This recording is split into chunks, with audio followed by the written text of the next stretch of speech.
Hey, salut tout le monde. Tout le monde. Aujourd'hui, nouvelle FAQ. On répondra à toutes vos questions que vous nous avez posées. Ou vous voulez savoir plein de choses croustillantes sur nos cartes. Voilà. Voilà. Bon, ma première question alors. Ouais.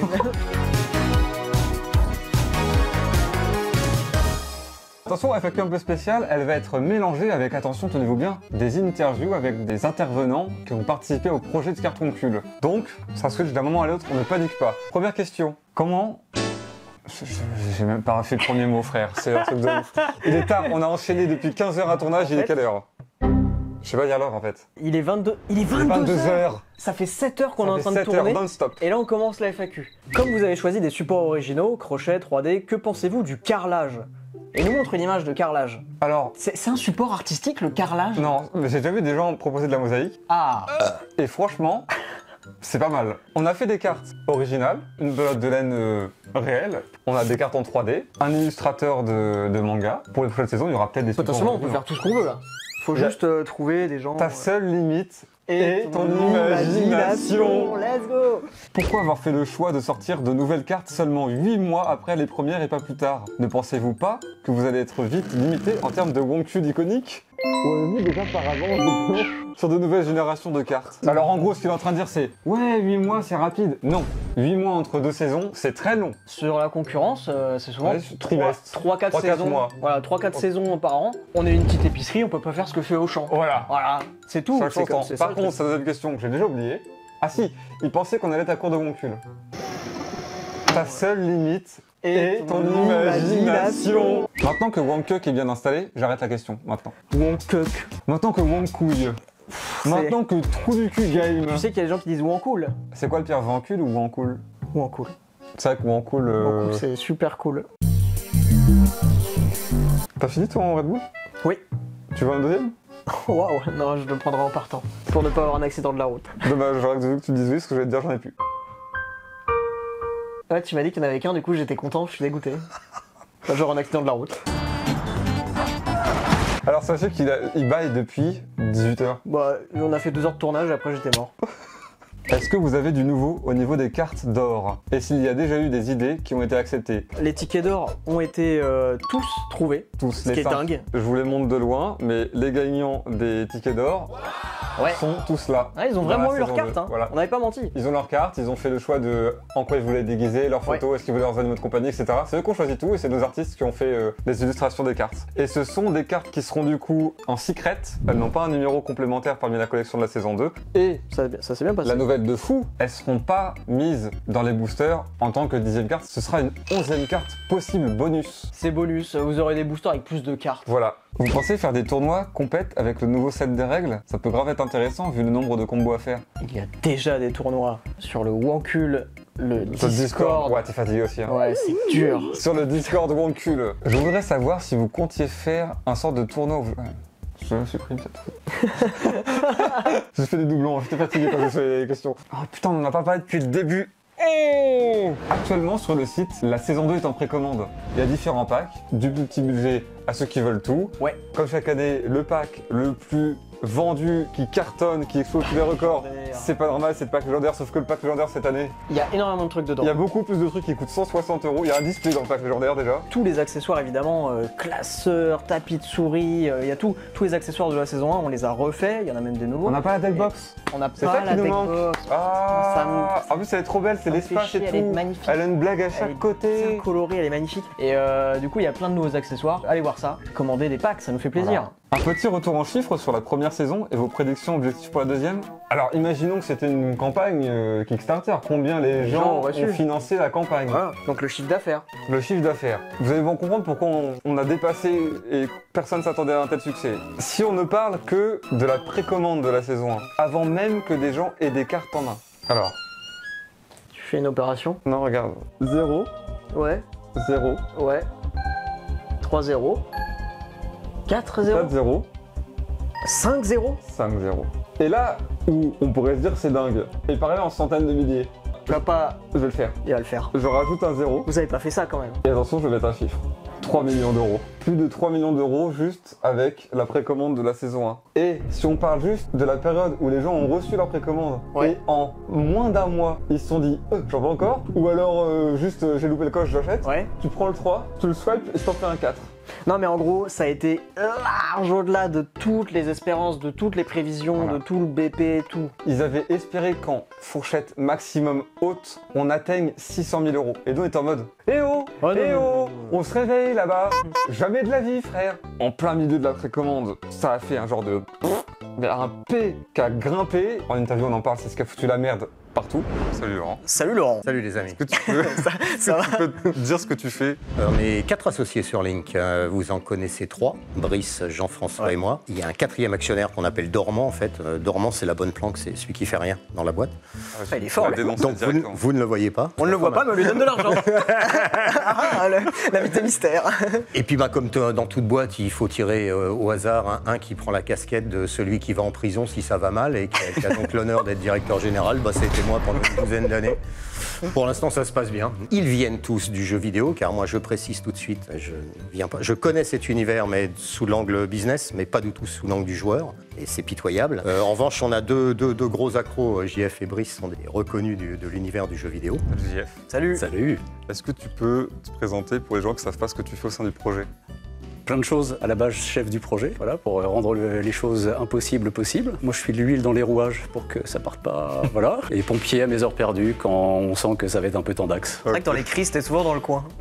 Oui, c'est là que j'interviens généralement. De toute façon, tu fais beaucoup les crises de l'ombre où non, on sait pas qu'il y a une crise et en fait, c'est toi qui es en train d'essayer de la gérer. Quand ça arrive jusqu'à vous, c'est qu'on s'est merdé normalement. C'est le moment où tu te dis, comment on leur annonce? Je sais que quand on est arrivé dans le projet, t'étais celui qui avait l'air de plus connaître aussi le monde du TCG. Alors, déjà parce que moi je viens du monde du jeu vidéo, en fait c'est assez poreux les deux de façon assez logique, et que j'ai des mômes qui sont des gros collectionneurs de Pokémon. Donc j'ai claqué tellement de thunes dans les Pokémon que si tu veux, par la force des choses, je commence à connaître. Et maintenant c'est des collectionneurs de Wonkul. Bien sûr. Ils ont remplacé leur collection. Bien sûr. Alors, il nous manque les légendaires, les 2 vôtres, et qu'on n'a pas dans le... voilà. Tu les fais pas tricher? Non. Oh, les pauvres gamins. Oh non, non, Salut Stéphane.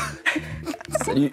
Salut Stéphane. En plus, c'est la première fois qu'on se voit. La première fois qu'on a parlé du projet, on s'est jamais vu. C'est la première. Alors Stéphane, première question, pourquoi la campagne est un échec? Non, la question n'existe pas. Est-ce que tu peux te présenter pour que les gens sachent ce que tu fais? Moi, je suis Stéphane, directeur de campagne sur le projet Wonkul.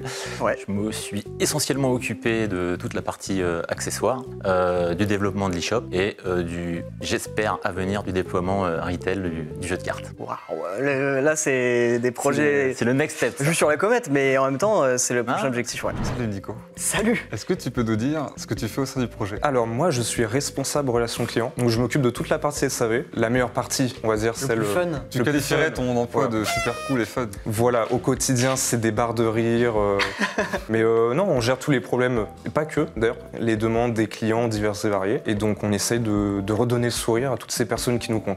On fait le maximum en tout cas. Ça tombe bien parce que j'ai une question, c'est Mathis qui nous dit pourquoi j'ai payé 70 € et que j'ai jamais rien reçu. Interro surprise. Qu'est-ce que tu réponds à Mathis? Alors Mathis, écoute, nous as-tu contacté déjà au SAV? Il n'y a qu'une seule adresse mail, je ne l'ai plus en tête, c'est terrible. Oh le trou. Elle s'affichera peut-être quelque part. Si tu nous as déjà contacté, on fait le maximum pour te répondre dans les meilleurs délais. C'est ce qu'on dit toujours aux clients. Est-ce que c'est vrai? C'est vrai. C'est vrai, je le jure. Par contre, il faut le dire évidemment, en fonction des demandes, des problèmes, le délai peut varier. Il y a parfois des enquêtes qui sont menées. Nous, l'idée, c'est pas de répondre pour répondre aux clients. On est là pour apporter la meilleure réponse possible. Donc, des fois, on va mener l'enquête au niveau du suivi du colis, pour savoir si c'est au niveau du transporteur qu'il y a un souci, si c'est au niveau de la préparation de la commande, etc. Nous, ce qu'il faut savoir, c'est qu'on a toute une autre base de données, etc. Je réfléchis en même temps. Je ne sais pas après les blancs s'ils sont coupés ou pas. De ouf. Il y aura des C'est en live, ok. On est sur Twitch là actuellement. Le chat est en feu. Ça gueule Nico dans le chat. Donne des numéros de commande, ils ont le somme. On est venu te voir et on a dit on sait pas faire, aidez-nous quoi, c'est tout. Et le truc, c'est que je me souviens que tu nous avais dit que vous l'aviez jamais fait, mais vous sauriez faire.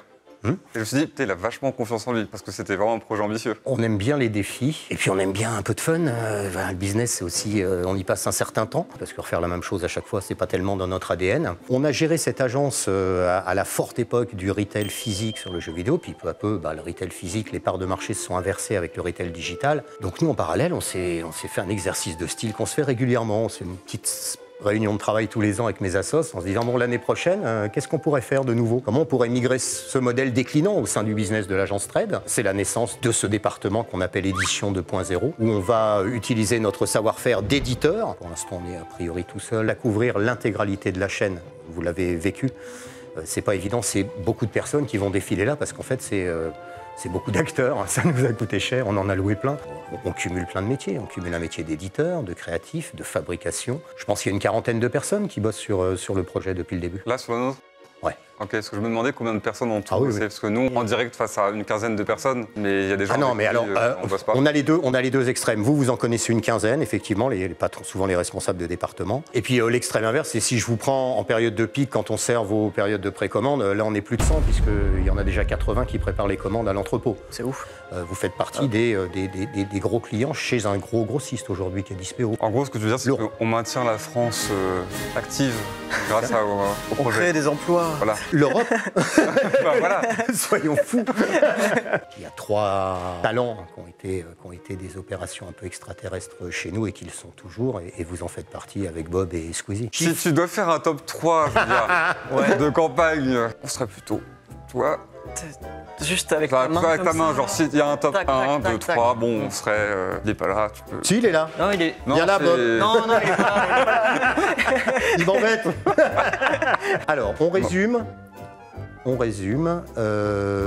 Si je cumule le chiffre d'affaires de Bob, la campagne de préco, et c'est la même chose sur Lucas avec 2 tomes faits en précommande et en librairie, vous êtes très très proches tous les 3. Mais je pense que sur une année, en l'occurrence l'année 2023, vous êtes devant. Je vais me branler. Hein. Allez, le Là, concours de beat est. c'est bon. Excellent concours de beat. Merci pour ça. Parce que je me souviens quand tu nous avais dit que c'est toi qui faisais la campagne de Bob, et que moi je la connaissais, et que les chiffres c'était pas possible, c'était lunaire. Bon, il est chiant en même temps, hein. Ça- Vous êtes cool. C'est ça que nous on s'était dit, faut pas que Laurent s'imagine qu'on va faire les chiffres de Bob parce que lui c'est lunaire ce qu'il a fait, genre Nous c'est non pas plus, on c'est pas s'imaginait faisable. pas. Hein. Oui, j'avais Je la peux vous question. l'assurer. Première réunion, moi je m'en souviens, hein, c'est Ouais. comme les dates de mariage, mais vous en foutez. Alors non, moi je me souviens Je me souviens très bien. que même les échanges avec toi les tout premiers, au Nantes, on te souvient un peu, tu te dis, bon les gars, soit on le fait, soit on le fait pas, mais là vous commencez à me faire chier. On était en phase d'échange de contrats avec des Ah oui. avocats de tous les côtés, c'est jamais très sympa. Après, on s'est plus marré. Oui. Comment et t'as où vu on le était. projet au début? En fait, quand on est arrivé, Genre t'en as c'est pensé quoi tes souvenirs de réunion Ouais. de la Tes première premières fois impressions un peu de ce projet. Je me suis dit, on est en face de nous des personnes hyper exigeantes, qui savent ce qu'elles veulent, parce que je crois qu'on en a fait pas mal des prototypes. Ouais, il y en a eu, ouais. J'en ai chez moi. On avait du mal à identifier le potentiel, honnêtement. À l'époque, jamais, j'aurais dit c'est la moitié d'une campagne comme Bob ou des choses comme ça. On a explosé et plus que doublé l'hypothèse qui s'appelait très haute. Et de toute façon, même nous de notre côté, c'était sûr que non, parce que quand on a vu l'hypothèse haute, on s'est dit, il est taré, je veux dire, Et nous, ça, on redescend un ça peu. nous a mis la pression un peu, on C'est a vrai flippé. Ouais, parce on qu'on a s'est dit, flippé un il va peu. être grave déçu parce que jamais on va faire l'hypothèse haute. Au mieux, on va faire la moyenne si vraiment ça pète. Mais il va forcément être déçu. Dire, les gars, ça sert pas à rien Et votre pendant, je me campagne. souviens que pendant le début de la préco, on venait un peu la queue entre les jambes Ouais, en en mode. disant, bon bah voilà, on n'a pas fait les on a fait ce chiffres, qu'on a pu, quoi. Tu vois, genre. Les campagnes, c'est déjà très difficile à gérer. Mais quand on est sur un livre, on va dire que c'est un domaine qu'on maîtrise particulièrement bien. Ça fait 12 ans qu'on fait des livres, qu'on édite et qu'on fabrique. C'est toujours très complexe. Mais on est, on va dire, dans une zone de pseudo-confort, puisqu'on connaît les risques, les opportunités. Là, en plus d'une campagne extraordinaire, on avait 2 personnes en face de moi hyper exigeantes et qui savaient exactement ce qu'elles voulaient. Et derrière, on l'avait jamais fait. Un des gros fabricants de cartes mondiaux que tout le monde connaît a salué la qualité de vos cartes parce que pour l'instant, ils n'ont pas ce niveau sur les cartes haut de gamme. Je vais me branler une deuxième fois. Non, mais là, on Ça, va se c'est branler toute la journée. Donc c'est un super challenge, mais une fois de plus, un réel travail d'équipe. Ouais. Salut. Salut Marcel. Messieurs, Alors, bonsoir. tu es donc community manager de Wankul. C'est bien ça. Ma première question, c'est est-ce qu'il faut te casser la gueule? Je viens de voir ton tweet. Ah, je savais que ça allait te plaire. En plus, La photo est horrible. la photo est un classique, malheureusement. En plus, j'étais ravi parce On qu'il y est a vraiment affreux. il y a vraiment des gens agréables en fait sous le tweet. Il y a un mec qui a mis pourquoi il a un pull KFC, ce gros fils de pute. Oui, je viens de le voir. Voilà, donc ça, typiquement, ça donne l'ambiance direct. Il y a un gars qui a dit on dirait les photos que les profs prennent en secret au collège pour les mettre sur Facebook. Mais les gens sont agréables. Hein. Alors après, là, c'était pour ma gueule, tu vois, chacun Encore son. un succès ce tweet. Bah, finalement, comme à chaque fois, hein, un succès retentissant, c'est que voulez-vous. Est-ce que depuis que tu as carte blanche, tu adores ton travail? J'adore mon travail, c'est formidable. Hein. T'es libéré un petit peu, ça. Un petit peu, il y a une forme de libération. Tu peux faire un peu ce que tu veux, je c'est ressens un petit peu de plaisir, un peu de peur à chaque fois, à chaque tweet. Je me dis à tout moment, je reçois des menaces Les de mort. patrons qui. Exactement, j'ai très très peur. On les voit. Est-ce que tu as eu des galères? Non. En fait, elle est con ma question, ils vont tous répondre bah oui en fait, que ça. Bah, t'as la réponse. Des galères, on en a eu plein. Enfin, vous en avez suivi certaines, mais on en a eu quand même eu un certain nombre. Bah, par exemple, ça que tu nous as caché, au pluriel. Des jeux de cartes à collectionner, c'est dans des sachets plastiques, on appelle des boosters. Qui imprime ça? Qui fait ça?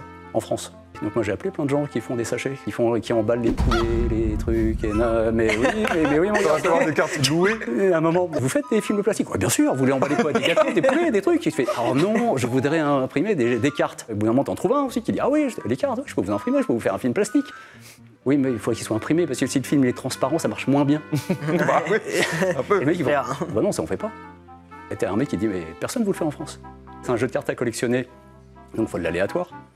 Comment ça se passe, l'aléatoire en termes de fabrication? Comment tu crées un algorithme? Qui crée un algorithme? Enfin, moi, les maths, si tu veux, Thomas, il maîtrise. Ouais, moi c'est mon truc aussi, mais je sais Ah ouais, que... Ouais, non, on mais aurait ouais, pu le Je faire. comprends que les gens soient largués. Ah non, mais- Est-ce que notre projet c'était une galère pour toi par rapport aux autres que tu menais ou Ouais. c'est ok? Oui, mais. Ouais, il a dit ouais direct. hein, il a pas dit- Ouais, oui, mais casse les couilles. Oh ouais, bah, vous faites Non, chier, en alors gros, un point.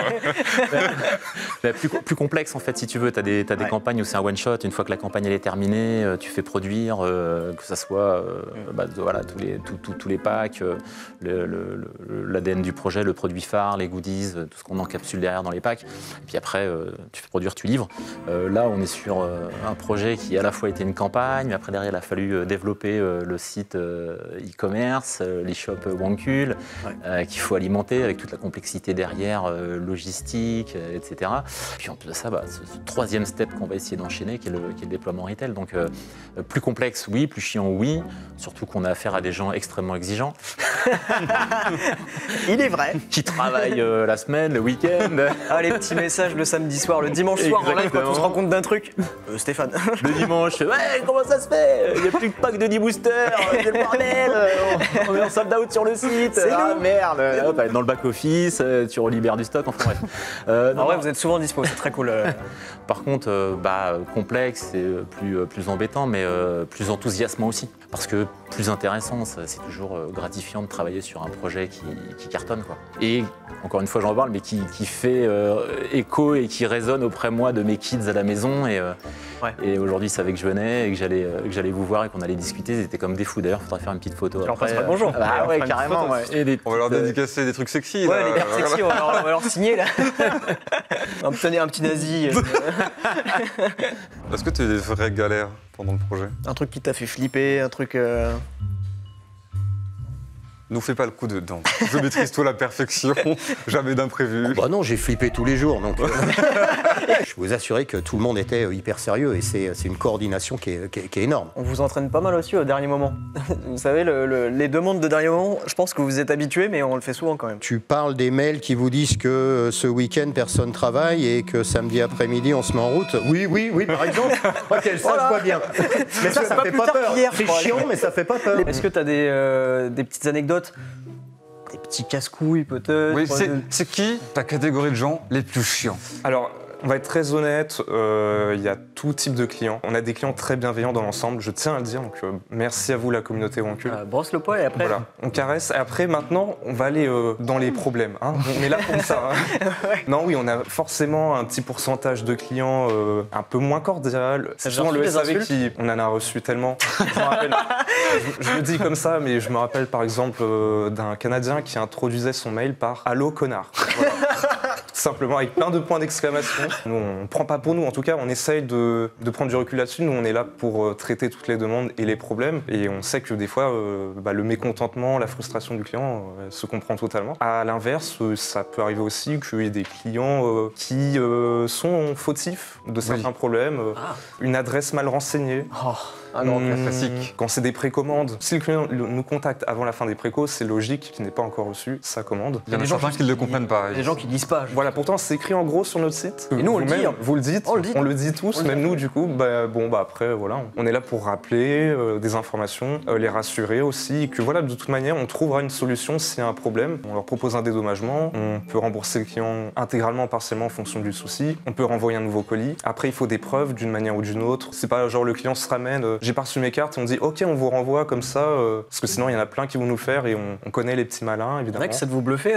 Je pense qu'il y a des fois on a démasqué certains clients malveillants, c'est très rare mais ça arrive. Donc c'est pour ça que quand quelqu'un nous dit j'ai reçu des cartes défectueuses, nous on demande toujours des photos. En fait, un travail d'enquête. Donc voilà, il y a un côté inspecteur, un peu enquêteur. Nous on Plus ou moins demande... que le Derrick du SAV. Voilà, c'est ça en gros. L'inspecteur gadget, non, c'est un peu moins sérieux ça. On demande la photo accompagnée d'une pièce d'identité pour prouver que la photo lui appartient bien, pour être sûr que nous aussi on se fasse pas avoir. Ouais. S'il est fort, hein. Non. J'ai envie de lui envoyer un mail. Ne faites surtout pas ça. Ah si, envoyez un maximum de mails au SAV Parce que- pour les soutenir. Je tiens à le dire en toute transparence, depuis le lancement de la première campagne, on est à près de 10 000 mails reçus. Ponctuel@sav.fr, un maximum de mails adressés à Nico directement. Salut Nico. S'il vous plaît, un maximum d'amour. Mais bon, évitez, si vous n'avez pas de soucis, ne contactez pas le SAV, envoyez tout votre amour à l'enquêteur directement. Ça serait plus pratique pour nous pour traiter, gérer les mails. Parce qu'il faut savoir aussi que nous, au SAV, donc on est une équipe 100% humaine, je tiens à le dire, parce que bon, aujourd'hui, dans l'ère de l'IA, les robots, les chatbots, tout ça, nous, on est une équipe, on est des êtres humains, voilà, derrière un écran. On a une âme, on a des émotions. Il est l'heure de Il y a un l'amour. cœur qui bat derrière le Hello Connard. Voilà, je joue la carte pitié, peut-être qu'un jour, je sais pas, une Il est carte sensible. conclue, pitié. Et t'as pas eu l'inquiétude de te dire c'est possible que je trouve pas et Si. que du coup, voilà. Bien sûr. Tu sais, il dort pas la nuit. Ah bah, j'ai eu quelques nuits un peu compliquées pour tout te dire. C'est que, donc, moment, tous les yeux, il est 3h du mat et t'as... C'est ouf comment vous tankiez Putain. ça. Mais les boosters, c'est pas possible, on n'a pas pensé, on n'a pas mis le bon truc, c'est pas les bons stats. Putain, faut que je me lève. Et le résultat, on vaut la peine, tu vois. Pour ça, maintenant, la saison 3, les mecs, stoche. Alors, je sais pas de votre point de vue, mais c'est intéressant. Moi, je trouve que ça s'est passé moins dans la douleur que la première. Mais non, on n'a pas vraiment subi la douleur en tous les cas. Ah ouais? Non, même sur la première, tu vois, mais on sent On a, que- on a subi la sollicitation, ce qui était normal, parce qu'on a le dernier mot sur ce qu'on veut. C'est toujours délicat pour nous de savoir si on doit vous solliciter ou pas. Parce qu'on se dit, ils ont pas que ça à foutre. Est-ce qu'il faut qu'on leur pose des questions? Mais en même temps, on peut pas décider à votre place. Et on est toujours dans un entre-deux, c'est-à-dire on les emmerde ou pas. Je trouve que vous êtes sur un bon niveau. Bien équilibré. L'emmerdement ou... Restez comme ça. Pas moins, mais surtout pas plus. Est-ce que vous vous attendiez à ce que ça marche autant? Et qu'est-ce que ça a changé pour vous que ça explose un peu comme ça pendant la préco? Alors moi je vais parler à titre perso. Non, je m'attendais pas à ce que ça marche autant, mais parce que j'avais aussi très peu de recul sur le projet, sur cette typologie de produits, sur cet univers. Je savais pas non plus, je vous connaissais pas non plus extrêmement bien, et d'influenceurs, de youtubeurs à un autre, parfois la communauté réagit pas du tout de la même façon. Donc moi j'ai été agréablement surpris d'être un peu dépassé par le phénomène. Et du coup c'est hyper enthousiasmant et grisant parce que du coup synonyme de succès, ça fait toujours plaisir de travailler sur des projets qui sont successful.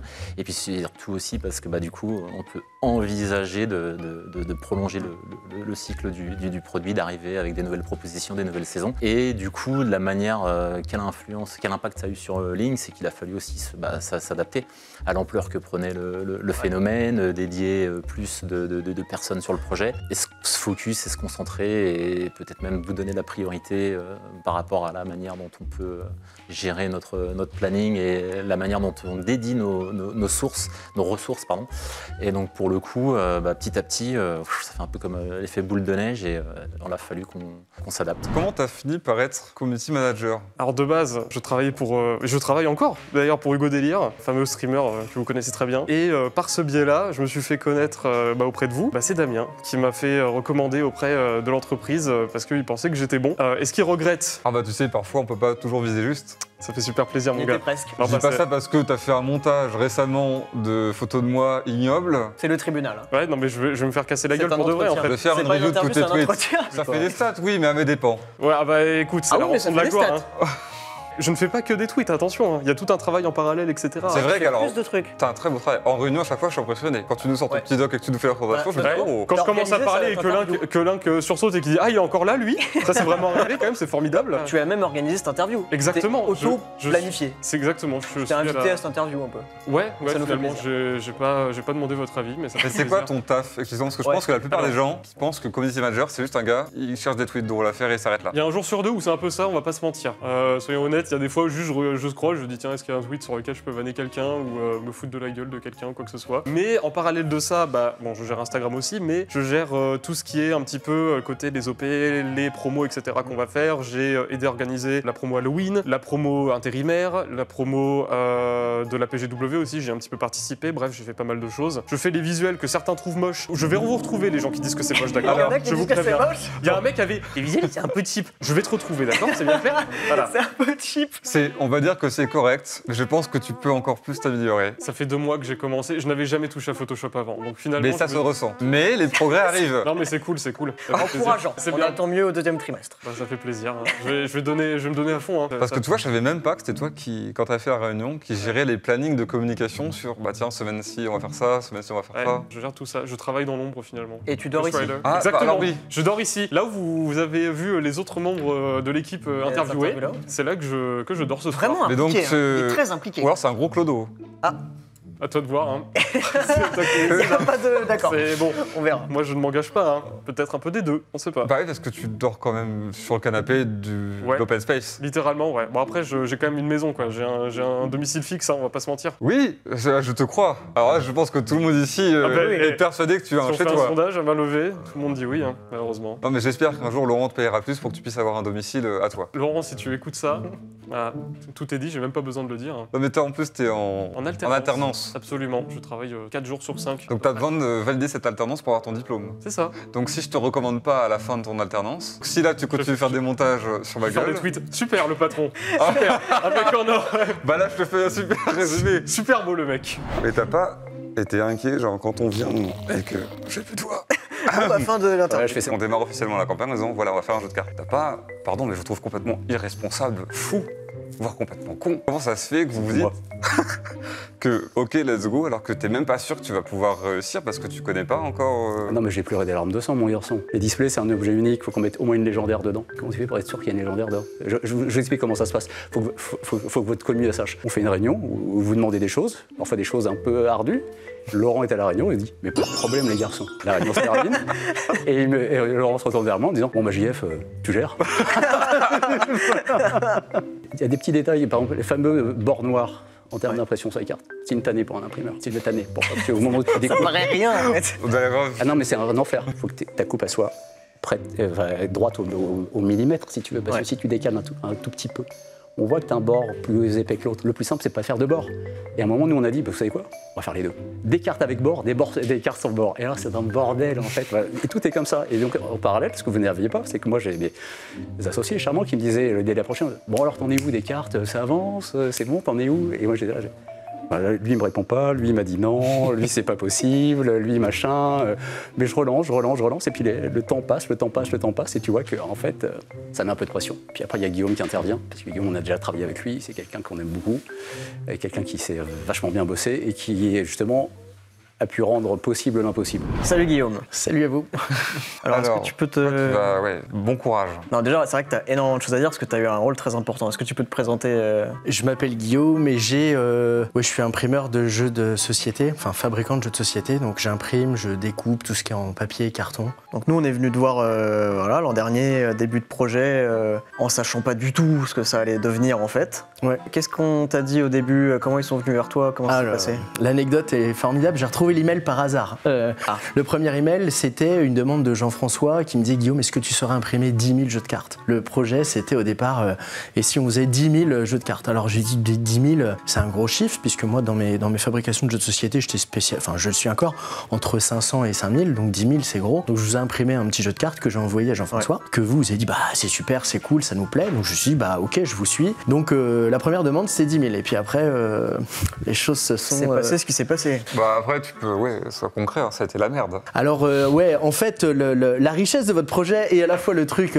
complètement dingue, c'était qu'en fait, il faut tout. Enfin, moi, la culture que j'ai apprise, l'expérience que j'ai apprise dans le monde de l'industrie, c'est que pour chaque projet, pour chaque quantité, il faut avoir la bonne machine. Et donc, bah moi, quand je démarre à 10 000 avec vous, en vrai, je suis ultra serein, si ce n'est que cette machine-là, va falloir l'acheter, la faire venir, l'apprivoiser, mais je suis ultra serein. Et puis ça, c'est en décembre. Donc on arrive en janvier, et en janvier, Laurent, mon interlocuteur, puisque moi je vous vois de loin, mais on se parle pas trop à cette époque-là, m'a dit ah Guillaume, ça va être un peu plus grand, finalement, on va passer entre 40 000 et 80 000. Et là, je me dis bon, 40 000, Déjà, 40 000 c'est pas mal, mais 80 000, c'est chaud quoi. Et puis bah, en février, Laurent me rappelle et me dit Guillaume, c'est plutôt cool ce qui se passe, mais on est à 200 000 maintenant. on est passé à x20. Et donc je dis Laurent, c'est cool 200 000, mais on avait dit qu'au 31 31 janvier, je commençais la production pour 80 000. Donc 200 000. Et puis là, autant je trouvais ça cool parce que j'ai une petite équipe, on est une dizaine de personnes dans l'usine. Donc je me dis c'est cool, on a du travail sur un projet super cool, ça va prendre du temps, on va s'organiser. Je me dis quand même 200 000, je compte avec mes doigts, les productions, les productivités. Je me dis, faut pas se rater quoi. Sachant que dans le même moment, ensemble, on parle des cartes brillantes et dans le postulat de départ, j'avais dit aux équipes de Link, je dis surtout ce que vous dites aux garçons, c'est surtout je veux pas de bordure noire. Et la qualité qu'on a décidé ensemble, c'est ok. Donc moi j'avais une histoire de technologie avec mes découpes, etc. Donc j'étais dans ma tête, c'était clair. Elle me dit t'inquiète pas, il y a rien qui change. Donc je crois que c'est Damien qui s'en mêle, qui dit moi je veux des bordures noires. Et là je dis oh non putain ça commence. Et en fait le sketch commence, donc je me dis ça va être compliqué parce que si je veux garantir la qualité, il va falloir que j'en fasse plus, il va falloir que je fasse du tri parce que je sais que vous l'essentiel c'était vraiment de régaler au niveau du graphisme. Donc si je vous donne un truc qui est de travers, ça allait pas. Et puis les spécialistes de jeux de cartes, s'ils ont pas un jeu de cartes comme d'habitude, ça marche pas quoi. Donc là je me dis donc les bordures noires en vrai là c'est le gros coup de bambou, c'est les bordures noires en fait. Quand vous m'avez mis ça, c'était horrible. Alors pour nous c'était un détail quoi. Alors ouais, pour moi c'est rien. C'est en mode mais juste des bordures noires. Non, et après moi je connais pas le gameplay à l'époque, donc je pose des questions, mais vous développez les trucs et puis il y a beaucoup d'interlocuteurs et puis on me dit non mais t'inquiète pas, il y a des petites gemmes sur le côté quoi. Et là j'ai dit non mais en fait les mecs c'est plus ce qu'on appelle les bordures noires. Dans le jargon de l'imprimeur ça s'appelle la simple coupe. Donc en fait il faut faire ce qu'on appelle une double coupe, c'est-à-dire faut les séparer, et puis en fait on vient les couper une première fois puis une deuxième fois. Donc je me dis oh là là, la machine de coupe elle vient de changer, l'impression vient de changer, en fait vous avez tout foutu en l'air avec ce truc là. Et donc on était prêts et tout, donc là c'était cool. Et un jour j'ai un appel de Jean-François qui me dit j'ai eu un appel de Damien, c'est chaud. Je dis quoi? Il dit en fait Damien il trouve que derrière le bleu là ça crépite un peu, c'est pas parfait quoi. Là, je dis, putain. Et en fait là moi c'était exactement le truc que je lui ai dit au mois de décembre. J'ai dit vous validez la qualité, mais moi je savais que ça pouvait crépiter parce que la techno que j'utilise, quand on la coupe il peut y avoir des micro-arrachements qui globalement se voient pas, mais quand on est pointilleux ça se voit. Et là je me dis non, on va pas me faire ça quand même. Et donc après je me dis bordure noire, crépillement, je me dis et puis ça continue, donc on est en février, et puis là Laurent il me rappelle, il me dit Guillaume ça marche vraiment super bien quoi. J'ai dit bon je pense que 200 000 ce sera pas assez quoi. Et là je dis putain les gars. Il dit alors je crois que c'est plutôt 250. Et puis en fait je crois que mars-avril c'est là que tout se déclenche et là vous dites 450 000. Et je me rappelle de cet appel de Laurent qui m'appelle, qui dit écoute j'ai une bonne mauvaise nouvelle. Je dis très bien, on est au mois d'avril hein. Donc moi normalement les fichiers à tirer dans notre jargon c'est 31 janvier, t'inquiète, on lance impression. Donc j'occupe un peu mais tout tarde parce que vous êtes en train d'exploser et c'est cool. Et il me dit voilà c'est 450 000. Je dis putain. Alors je fais bonne figure quand même parce que c'est le business, c'est cool et puis on se connaît très bien avec Link. Je dis donc je compte avec mes doigts. Je dis écoute décembre c'est ok. et là j'ai un Laurent qui se décompose. Il dit alors je vais t'expliquer Guillaume, il y aura on va tout discuter, il y a aucun problème, mais il y aura zéro compromis. C'est le 15 juin et comme en plus ce chiffre est gros, en fait on va reculer. C'est le 1er juin. Et t'es passé de 20 000 à peu près à 450 000. La première demande c'est en décembre on est à 10 000, mais en vrai la vraie commande part à 80 000 au mois de janvier, on s'organise pour ça. 80 000 en 6 mois et je passe à 450 000 en 2 mois et demi. C'est horrible. On a ruiné ta vie. Et en vrai, j'ai kiffé, tu vois, mais en vrai, il y a donc plein de questions. Donc Laurent il me dit, de toute façon, c'est simple, moi je veux ça, tu me dis ce qu'il faut, mais en fait, moi je veux ça, les Wankill veulent ça, on est engagé sur la communauté. Je dis, mais enfin là, vous parlez tous en mon nom, mais moi j'ai jamais été consulté, quoi. Donc je dis, voilà, donc Laurent m'accompagne dans un joli fichier Excel. Il me dit attends c'est quoi tes productivités, donc ce moment restera gravé dans ma mémoire. Et puis c'est facile, il te manque 15 personnes. Je dis oui Laurent c'est facile, il faut embaucher 15 personnes à partir de maintenant. En plus de mes 10 il faut rouler en 2-8, c'est-à-dire qu'il faut que je commence à 7h, que je finisse à minuit tous les jours. Il dit oui.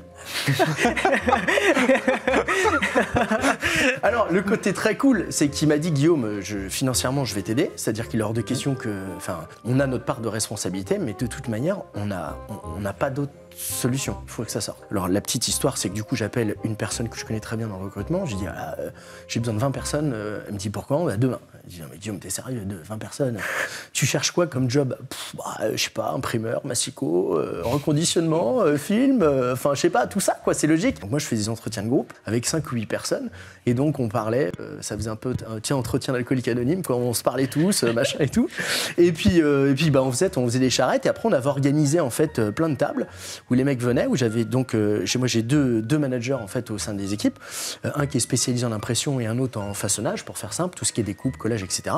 Et j'ai dit les gars, bah là faut qu'on fasse des entretiens, mais faut qu'on voit direct ceux qui sont maladroits avec les cartes. T'as des mecs qui prenaient les cartes, ils les faisaient tomber, tu dis oh là là, c'est pas lui. T'as l'autre, il arrive en retard, t'en as qui venaient en claquette, enfin c'est un délire quoi. Et le soir, moi j'avais Jean-François et Laurent qui disaient alors c'est bon, t'es ok? Je dis bah à part les claquettes fil à ce matin, le paquet qui est parti, des trucs beaucoup moins cool avec des gens qui sont arrivés dans des étapes incroyables. Enfin, je me dis waouh, c'est chaud quoi. Et puis en même temps, bah, je me dis bon bah en fait moi mes logiques d'impression c'était avec mon style de machine. J'avais une catégorie de machines que j'avais bien sélectionnée pour ça. Et en fait, bah, je fais mes calculs, mais je me dis en fait là j'en ai pour 1 mois et demi d'impression non-stop, sachant que ce sont des machines qui ont besoin d'arrêt, d'entretien, etc. au fur et à mesure. Bah, je me dis ma machine elle suffira jamais. Si je demande à d'autres, je contrôle pas.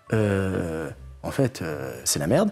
Et j'avais en tête une machine du futur là, qui était dans un très gros imprimeur à côté de chez moi, qui fait du numérique, qui était capable de faire tout ce qu'on a fait, parce qu'on a suivi une méthodologie très particulière, c'est pour ça qu'on a réussi à vous suivre. Et je dis, bah, c'est le moment, on y va, quoi. Alors je dis rien à Link, parce que si je leur dis que je vais avoir un nouvel imprimeur, avec une nouvelle machine, qu'il n'y en a qu'une seule en France, il y en a 36 dans le monde, et c'est un nouveau concept, t'inquiète pas, ça va marcher. Donc là, je les aurais perdus, donc je me dis, bah, allez, on y va. Donc on se voit, on discute, etc. Donc on lance des impressions test avec les cartes qu'on a. En même temps, dès le mois de décembre, je crois, on parle des cartes brillantes. Donc moi, je vous envoie pareil une carte brillante. Je dis ça, je sais faire. Ah ouais, c'est pas mal. Donc je me rappelle les discussions, c'est pas mal, mais quand même, c'est pas comme Pokémon, quoi. Je dis, je dis on fait une petite opération pour mettre des petits personnages trop cool. Et puis là, vous me demandez de faire des cartes de Pokémon. Et là, je me dis, mais on a cet échange. Je vous dis, les gars, Pokémon, ils font 1 milliard de chiffre d'affaires par an. Ils impriment des milliards de cartes depuis qu'ils lancent ces saisons. Et j'ai en fait, vous me demandez d'être au niveau du numéro mondial qui fait des milliards. En fait, c'est chaud quoi. Donc on lance plein de tests et donc on trouve des solutions ensemble, parce qu'il fallait un petit côté brillant derrière. Après il fallait un petit spot doré sur le dessus. Bon, et donc on fait des tests, je trouve ma solution, je suis au taquet, je suis content, je vous les donne. Et puis là vous me dites c'est bien, mais nous, on veut que de Lolo. Je me rappelle de ça, là. En fait, tes cartes brillantes sont trop cool, mais en fait, on n'en veut pas, quoi. Et là, je me dis, putain.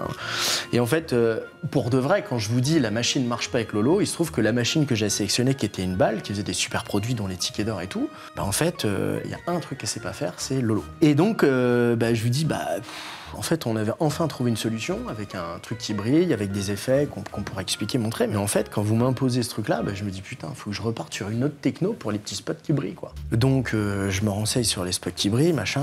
On y arrive tant bien que mal. Donc, ça, c'est une discussion. On a fait plusieurs échanges là-dessus, plusieurs prototypes. Et donc, on y arrive ensemble. Donc, ça, c'est cool. Donc, je me dis, c'est bon, on va y arriver. Et puis après, on arrive à la question des algorithmes ensemble. Je dis, bon, alors les gars, qu'est-ce qu'on fait? Donc là, me dites, franchement, on n'a qu'à faire du Magic, ça c'est cool. Je dis, putain, je les ai pas les clés de Magic, quoi, putain, les clés. Donc on se fait, au départ, on fait un développement ensemble. C'est vous qui me dites, bon, nous, on veut un display de 24. À l'époque, pareil, j'avais pas de logiciel, j'avais pas d'algorithme, et donc j'avais pas de logiciel spécialisé dans le TCG. Donc, au tout départ du développement, en fait, j'appelle ce copain, qui est aussi un copain, heureusement, et je lui dis, écoute, voilà, donc on se lance, tu me suis pas, sachant que c'est un mec qui a un très très gros niveau là-dedans. Donc j'ai entière confiance en lui, il me dit, ok, on y va. Donc on développe ensemble un premier algorithme, et je me rappelle au mois de janvier ou février, vous me redonnez un pourcentage de je sais pas quoi, et en fait vous cassez l'algorithme. Vous le cassez complètement. En fait on casse les couilles quoi, tout le temps quoi.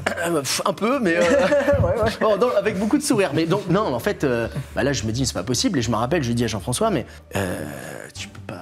Oui, mais bon, c'est les mathématiques. Tout le monde se dit, non, mais attends, t'as juste à en rajouter une. Mais j'ai dit, mais on a fait un raisonnement sur 24, on a fait des mathématiques avec 24. Et là, on passe des pourcentages, en fait, ça marche plus. Faut tout réécrire. On refait donc ce deuxième algorithme, on s'en sort. Et donc, tout ça pour dire que, moi, juste avant de lancer le truc, en fait, j'ai mon informaticien qui m'appelle, qui me dit, Guillaume, ça marche pas, c'est trop lourd. Donc, nous, on est évidemment que je le communique à personne. Je dis, ça marche pas, mais t'es un tueur, tu vas dire que ça marche. Il dit, je suis un tueur, mais il me faut 2 semaines. Mais je dis, mais il me faut pas 2 semaines. J'ai eu Laurent hier au téléphone, il me reste plus que 6 semaines, 8 semaines pour produire, c'est impossible. Et finalement, toujours dans le même groupe de cette société, je savais qu'ils avaient une division qui faisait beaucoup d'emailing, etc. Et donc les mecs disent, mais nous on sait positionner les images, etc. Et je dis, vous savez faire ça? Il dit, oui, bon, ça coûtait très cher, mais en fait on s'en foutait à ce stade-là. Il dit, nous on sait faire. Et donc en fait, ils nous ont disposé tout ça dans un fichier, et effectivement, 3 jours après, c'était comme si c'était normal, quoi. Donc je récupère mon fichier, on est dans le run, on est au BAT, on commence à imprimer. Et donc après, on a vécu pendant 2 mois en fait à faire ces fameux 2-8 avec ma petite équipe à moi où j'avais une dizaine de personnes et les 10 autres qui étaient, il y en a un on avait une boulangère, enfin je veux dire on avait tous les jobs qui étaient là, c'était melting pot et trop cool, mais en fait c'était chaud quoi, il fallait avancer, donc on mettait les personnes expérimentées au poste stratégique, mais en fait au départ il fallait gérer un flux parce que c'était énorme, et puis en fait tout ça s'est mis en route, on en a quand même gardé 5 de cette opération qui sont maintenant chez nous. Ouais. Okay. C'est pour ça que la deuxième saison, en vrai, les délais sont encore très courts, vous le savez, mais on crée des emplois, je t'ai dit, on crée des emplois. Mais en vrai, là, ça n'a plus rien à voir parce qu'en fait, les gens sont très expérimentés, même les sous-traitants sont très expérimentés. Tout le monde est suivi. Il y a toujours des pépins dans l'industrie. Il faut savoir que c'est pas une vente comme chez Darty. Tu prends ta boîte, tu te casses. Et puis on a eu de toute façon des galères. T'avais pas la machine qui avait été livrée, tu nous avais caché qu'elle avait pas été livrée à temps. Ah, je voulais pas cacher, je te l'ai dit après. C'est pas pareil. Si, alors vous avez raison. Quand on lance cette machine de Flowback, donc en fait je la commande au mois de décembre, elle doit arriver au mois de janvier, on est cool. La production doit démarrer par rapport à ça au planning prévisionnel février-mars, puisque remise des fichiers fin janvier, je vous rappelle, c'est le planning de base. Donc moi je me dis je reçois la machine en janvier, on est détente. En fait on reçoit la machine en février, la machine elle arrive devant le port du Havre, et là on a la petite grève des dockers. Ah. Et là les dockers, donc moi le bateau, il regarde le port du Havre, il s'arrête devant et il dit salut. Et là l'histoire a duré peut-être 4 à 6 semaines. C'est-à-dire entre la grève vraie où les bateaux pouvaient pas rentrer, plus après on a dit ah, mais t'inquiète, les bateaux j'ai vu hier, ils ont dit que c'était bon, ça rentrait. Je dis ouais, d'accord. Mais là il y a 18 bateaux devant. Donc en fait, on faisait la queue, on attendait. Donc nous, on attendait la machine. Et quand la machine arrive, et puis faut appuyer sur tous les boutons, on connaît pas, machin. On fait venir plein de spécialistes parce qu'elle était venue de loin. Et en fait, on galère à se mettre en route. Et puis après, effectivement, l'aventure commence. Mais effectivement, cette machine-là, techniquement, je crois qu'on l'a reçue 3 jours avant avoir reçu nos premières cartes à emballer. Ouais, ça, c'est déjà pas grand-chose en fait. Donc ça, c'était la saison 1. Donc la saison 1 nous emmène en livraison juin. Donc finalement, nous, on livre à l'heure comme si de rien n'était, tranquille. Et donc voilà, donc en fait, ça a été un peu mouvementé au départ. Maintenant, en vrai, ça a été une belle aventure. Et du coup, quand vous avez repassé une commande durant les grandes vacances, ça peut paraître rigolo, mais quand il y a eu les 150 000, en fait, ça nous a fait beaucoup de travail parce qu'on a refait ce deuxième run. Mais en vrai, ça y est, on était complètement aguerris. On était rodés, si ce n'est qu'on a eu 6 semaines de retard sur les cartes brillantes parce qu'il y avait des mecs qui avaient des problèmes sur les machines et que heureusement, il nous en restait un peu des anciennes collections. On avait scindé un peu les collections, ils nous ont aidés. Mais en vrai, on a beaucoup souffert à cause de ça. On a foutu un peu la merde, oui. Mais on est flou depuis tout à l'heure. On est flou? Mais attends. Ah non, j'ai rêvé. On n'est pas flou. Non. Ah mais j'ai compris ce que j'ai. À cause de ma fatigue, ma vue elle est en train de baisser. Mais on va mourir. Ok, alors attends. La saison 2, elle commence très très fort. La saison 2, où il n'y a pas eu grande communication dessus, est déjà aux alentours de 600 000 € de financé. Le lancement de la saison 2, en termes de temps, fait plus que le lancement de la saison 1. Mais c'est normal parce que même si les gens le savent pas, les cartes sont complètement ouf. Ah, peut-être pas assez dit ça. Non. Là, c'est la carte trophée 1 million d'abonnés. Non mais franchement, rien que quand on voit ça, ça donne pas envie de la prendre dans sa main, la carte. Je trouve qu'elle a vraiment step up avec l'expérience qu'avaient les artistes et les nouveaux artistes qu'il y a eu, ça a vraiment step up. On a un beau projet. Vous pensez quoi d'une carte Joël de The Last of Us avec une description méchante? Il est là, Joël! Celui-là, ah. Il est là, Joël. Voilà. Il a un comportement paternaliste et égoïste en étant très dangereux, mais tout le monde l'aime. C'est la réflexion que je me suis fait en jouant un jeu. Bon. Joël est vraiment une merde. Du coup, on lui a fait une belle carte. De nouveaux guests à prévoir avec des nouveaux artistes? Oui. Oui. Il y a des nouveaux guests à prévoir. Ouais. Encore une fois, je remercie tous ceux qui, à chaque fois qu'on leur demande s'ils veulent participer, acceptent avec plaisir. Tout le monde répond favorablement et ça fait trop plaisir. Donc merci à eux déjà. Sauf une personne. Excepté une personne. Disons que sur plus de 20 guests, il y a eu une personne qui dit C'était une personne qui a d'abord dit oui, et après elle est revenue, elle a fait ah, quelqu'un m'a dit de dire non. Voilà. C'était quoi l'autre question? Ah oui, est-ce qu'il y aura des nouveaux artistes? Ouais, est-ce qu'il y aura des nouveaux artistes? Alors, tous les artistes de l'ancienne saison qui ont travaillé sur cette nouvelle saison, plus beaucoup de nouveaux artistes qui sont même pas tous des illustrateurs. 17 personnes en tout. Du coup, la saison est hyper variée. On a varié un peu les plaisirs. Et déjà, merci à tous d'être là et enchanté de nous voir pour la première fois un peu en vrai, quoi. Je vais vous laisser tous un par un peut-être vous présenter vite fait, quand est-ce que vous êtes arrivé dans le projet, etc. Du coup, c'est Théo. Je crois que je suis arrivé assez tardivement sur le projet, non? J'ai mon frère qui s'était acheté des cartes pour son anniversaire, en fait. Et en fait, il avait des cartes un peu nazes. Du coup, je me suis dit, pour le réconforter, je vais lui faire une carte personnalisée, en fait. Et puis je l'ai posté sur Twitter, et puis vous l'avez vu, et puis... Et on n'aura jamais la suite de cette histoire, mais ça avait l'air d'être une belle histoire. C'était une très belle histoire, en tout cas, jusque-là, je trouve. Et après, on l'a recruté. Merci Théo. Voilà. Kyo, à toi. Alors, ça revient en début 2022, il me semble. Vous avez fait un tweet pour JDR Walking Dead. Et en gros, vous cherchez des artistes, etc. Une amie m'avait dit, en vrai, tente, ça coûte rien. J'ai tenté, on m'avait contacté. Et au final, on m'avait dit non. Globalement, parce que j'avais trouvé Ben et ils avaient dit qu'ils avaient peut-être du coup besoin de moi pour un autre projet. Alors à l'époque, moi je croyais dur comme fer, comme quoi c'était une gentille manière pour dire bah non. Hein. Et au final, en juillet, on m'avait recontacté du coup pour le projet Oncule et globalement j'ai accepté directement.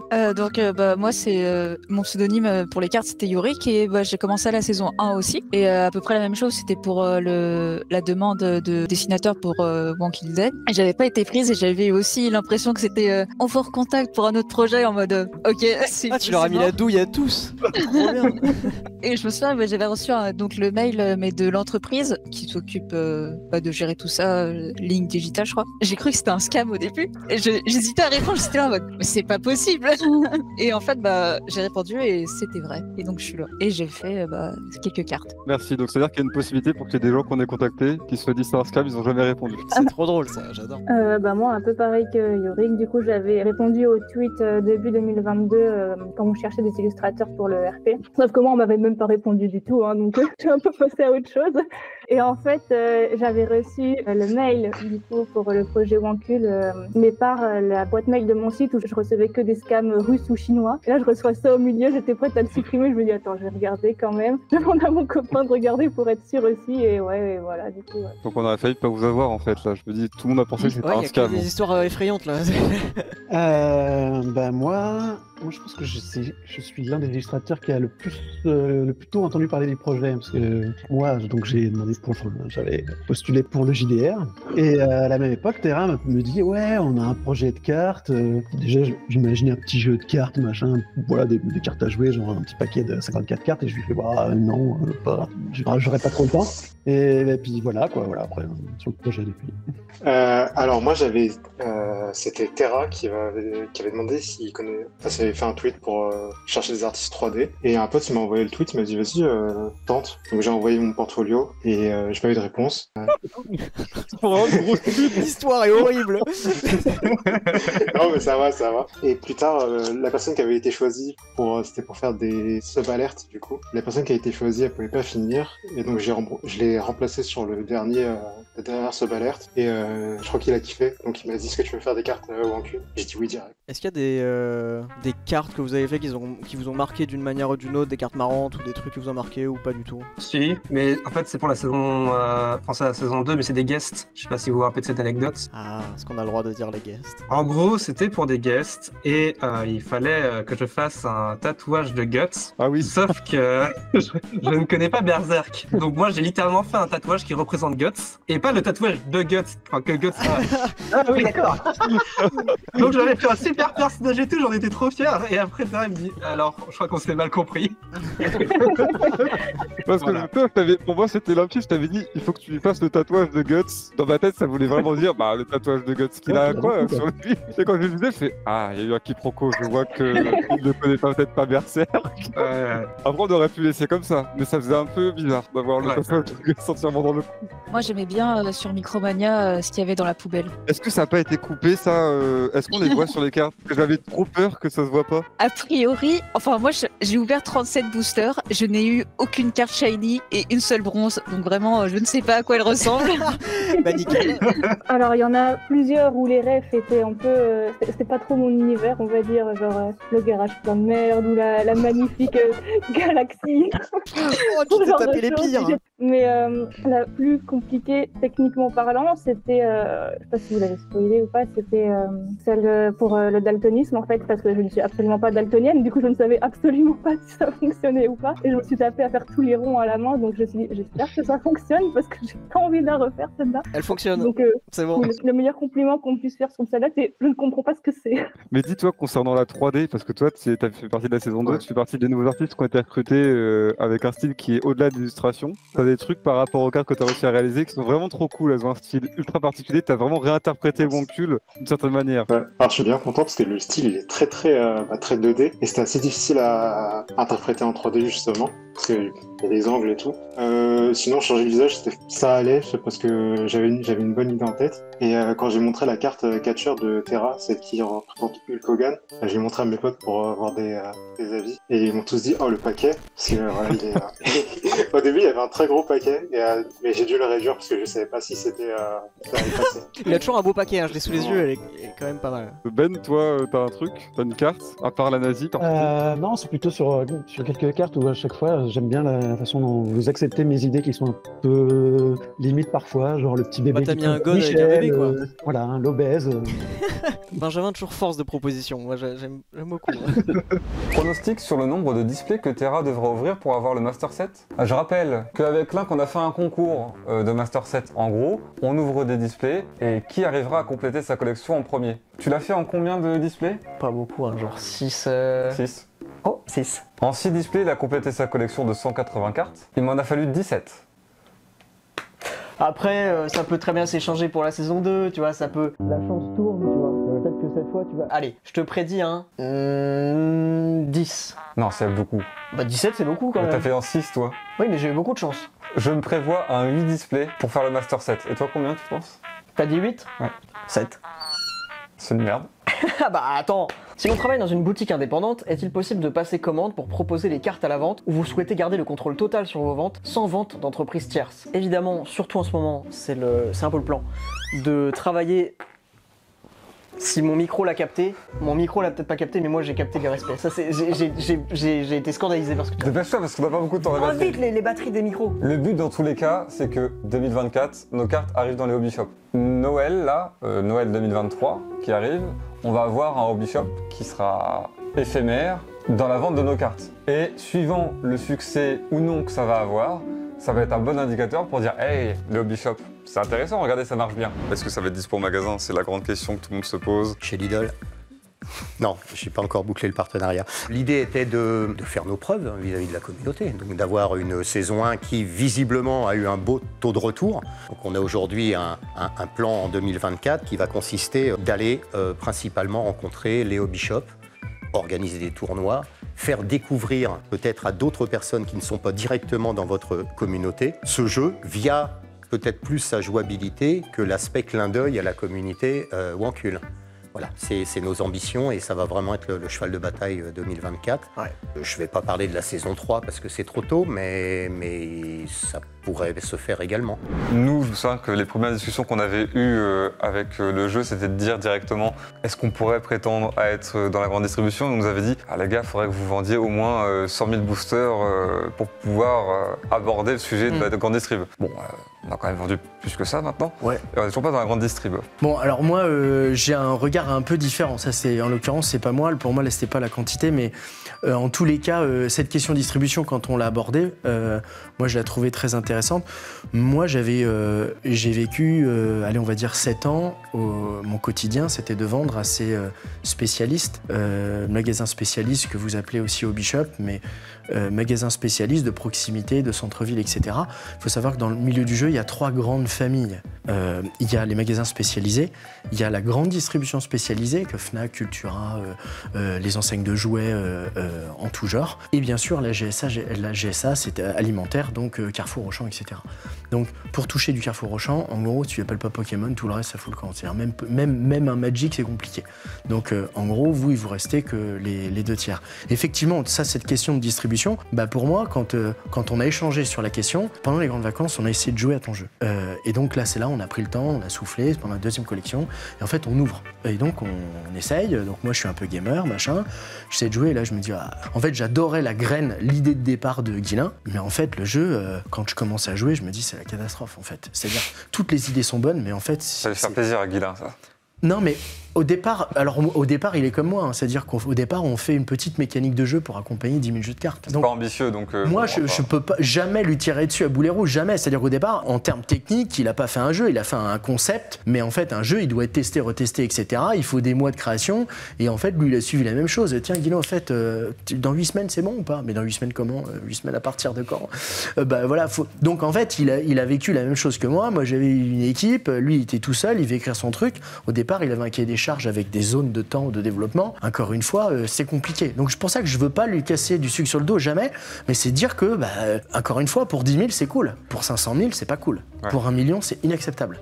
Et donc en fait, moi quand j'ai ces discussions, que je regarde les trucs, je dis putain les règles je comprends rien, donc j'appelle, donc j'entends dire il y a 2 fans machin, donc je regarde sur Discord, j'y suis venu pour la première fois de ma vie, donc je me mélange les trucs et tout, et donc je discute donc avec les 2 garçons, donc pour moi Adam et Nolan, et donc je me dis cool, en fait ils maîtrisent le truc, donc ils me parlent du truc et je me dis cool, mais en fait c'est tout le temps de la merde quoi. donc là ils me disent mais non tu comprends pas machin et tout, ici je comprends que en fait, et là justement je m'aperçois de cette histoire du scoring, c'est-à-dire pour jouer on se fait la bagarre sur des terrains et puis quand on a des points on fait un scoring, et le scoring c'est coup de sifflet, on compte les points et puis on met des points sur le côté. Je me dis cool. Mais en fait, donc moi je regarde mon algorithme parce qu'à un moment ça me prend la tête le truc, et donc je regarde mes stats, et donc moi je regarde mes stats de cartes. Je dis vas-y viens, on met les cartes jaunes avec tous les scoreurs, clic, et après viens on sort les stats. Et là je me dis putain mais en fait on est en train de vendre un jeu qui peut pas jouer. Et là, alors après, donc les garçons me disent mais si, t'inquiète, nous on arrive à jouer. Mais j'ai dit les gars, vous avez acheté 14 displays quoi. Donc heureusement, statistiquement, en fait, il fallait 2-3 displays pour avoir une vraie expérience de jeu. En dessous, ça pouvait être dangereux. On pouvait jouer, mais c'était un peu chaud. Donc c'est là que je remonte donc à Link. Je dis putain les gars, on a un problème. Vous avez de la chance, c'est moi le premier qui le voit. Mais par contre, il faut réparer le truc. Mois de septembre, il faut tout de suite un score, tout de suite, parce que si jamais on commence à jouer, ça marche pas. Et donc je rentre dans le truc. Je vois les ambitions de la saison 2. Je vois la construction, et je me dis mais c'est pas possible les gars, il faut qu'on fasse un truc. Et donc effectivement je me dis il faut qu'on recrute une équipe de développement. Moi je suis au milieu des auteurs, éditeurs, distributeurs, c'est mes clients du quotidien, et donc je dis faut qu'on fasse un truc. Moi je suis pas un expert, je suis un vrai joueur mais je suis pas un expert, et donc je me dis le chapitre c'est l'ergonomie. Si on veut attaquer la distribution, il faut un jeu qui soit carré, et la distribution veut dire le petit magasin qui te recrute lui met son pognon perso en fait. C'est pas la Fnac qui te prend pour vendre parce que les Wonky, il y a une rotation et ça tourne. Le mec, il met son pognon perso pour faire jouer ses propres clients qu'il espère jamais voir partir sur Internet, etc. Donc le mec, il met ses tripes. Donc en fait, si le jeu il est pas bon, si l'usilus, si l'étude de marché elle est pas bonne, ça marche pas. Donc moi, je rappelle 2-3 copains magasins, et donc je leur dis, je vous explique, on en est où sur les jeux de cartes à cautionner. Donc ils me disent, voilà, il y a de l'Heroic Fantasy, il y a des trucs japonisants, donc Yu-Gi-Oh, Pokémon. Là, il y a Disney qui est arrivé, ils vont se défoncer avec Pokémon, très bien. Et je lui dis, mais en fait, on n'a pas de contemporain, en fait. Et ce qui me vient, moi, de ma culture, c'est South Park. Donc je me dis, des petits bonhommes contemporains qui ont des rêves de la vie du quotidien, etc., il n'y en a pas.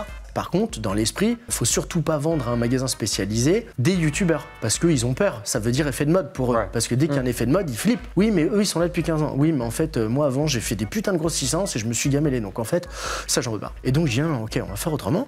Et donc, je me dis, et si jamais t'avais un petit jeu contemporain? L'ergonomie de ce jeu, aujourd'hui, a sa place au sein de la distribution. On a une personne qui s'appelle Shifumi de Trick Track, j'en ai souvent parlé, qui a été une personne qui a commenté des milliers de vidéos sur la chaîne la plus populaire dans le monde du jeu. Quand le mec il arrive à être séduit, en fait on se dit là on a fait un job. Et t'arrives vraiment, t'as un client qui vient, à qui vraiment genre par exemple ce qu'il n'y a vraiment pas délivré, mais par contre il vient et t'insulte. Et t'arrives vraiment à lui répondre cordialement. De toute manière on reste toujours cordial. Alors des fois c'est pas évident, hein. Quand quelqu'un t'insulte tes ancêtres, ça fait bizarre au début. Après tu essaies de toujours trouver les mots parce que c'est de l'écrit et l'écrit ça reste, etc. Nous on est là pour représenter le SAV Wancul qui est une bonne image, je pense. De toute façon, personne n'est jamais venu nous dire que le SAV les avait traités de connards. Il y a pas de.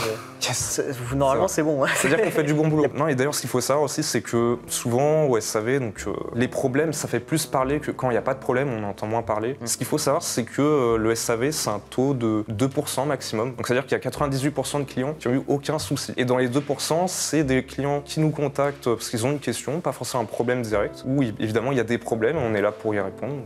Après, moi, si je peux te parler de mon expérience personnelle, petite astuce, j'avais accès au SAV du One Kill Shop, notre boutique de vêtements à l'époque. Quand j'avais quelqu'un qui était très désagréable et qui avait commis une faute, je lui envoyais juste une pièce jointe avec une photo de Sifano en guise de réponse, sans rien d'autre. Mais c'était généralement des darons, très désagréables. Alors nous, on en a, voilà, on a vraiment tout type de clients. Il y a les enfants qui piquent la carte à maman. Je viens de me rappeler d'un truc aussi. Il y a une semaine à peu près, et le hasard est fou, c'est que on a eu un octogénaire qui nous a contactés, qui nous a dit je comprends pas, il y a eu un paiement PayPal qui a été fait par rapport à Wancul, j'ai jamais passé de commande et tout. Il était ultra énervé, et donc on était là, on se dit qu'est-ce qui se passe et tout. Et très peu de temps après, il revient vers nous, il nous dit ah excusez-moi, en fait c'était une commande que mon petit-fils avait passée en 2022, il y a plus d'1 an, j'ai reçu la notif que maintenant. Et ça m'a fait rire parce que ça faisait écho à votre vidéo récente avec des personnes d'un certain âge. Oui. Regarde, c'est toi là. Tu te vois là? Auguste, y'a pas quelqu'un qui peut venir là?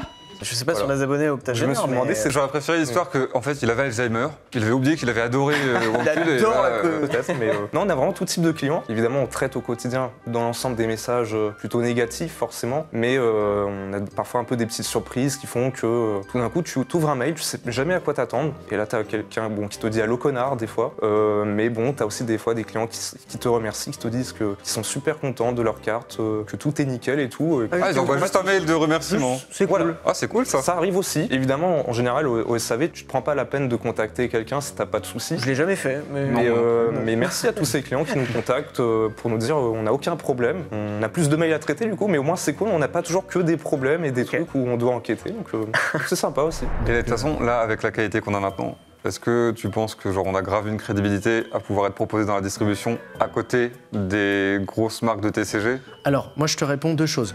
Sur le game design, j'ai vu un gros fabricant que j'ai pas le droit de citer, mais que vous pouvez imaginer la semaine dernière, qui m'a dit j'ai dit quoi? Elle dit mais je comprends pas.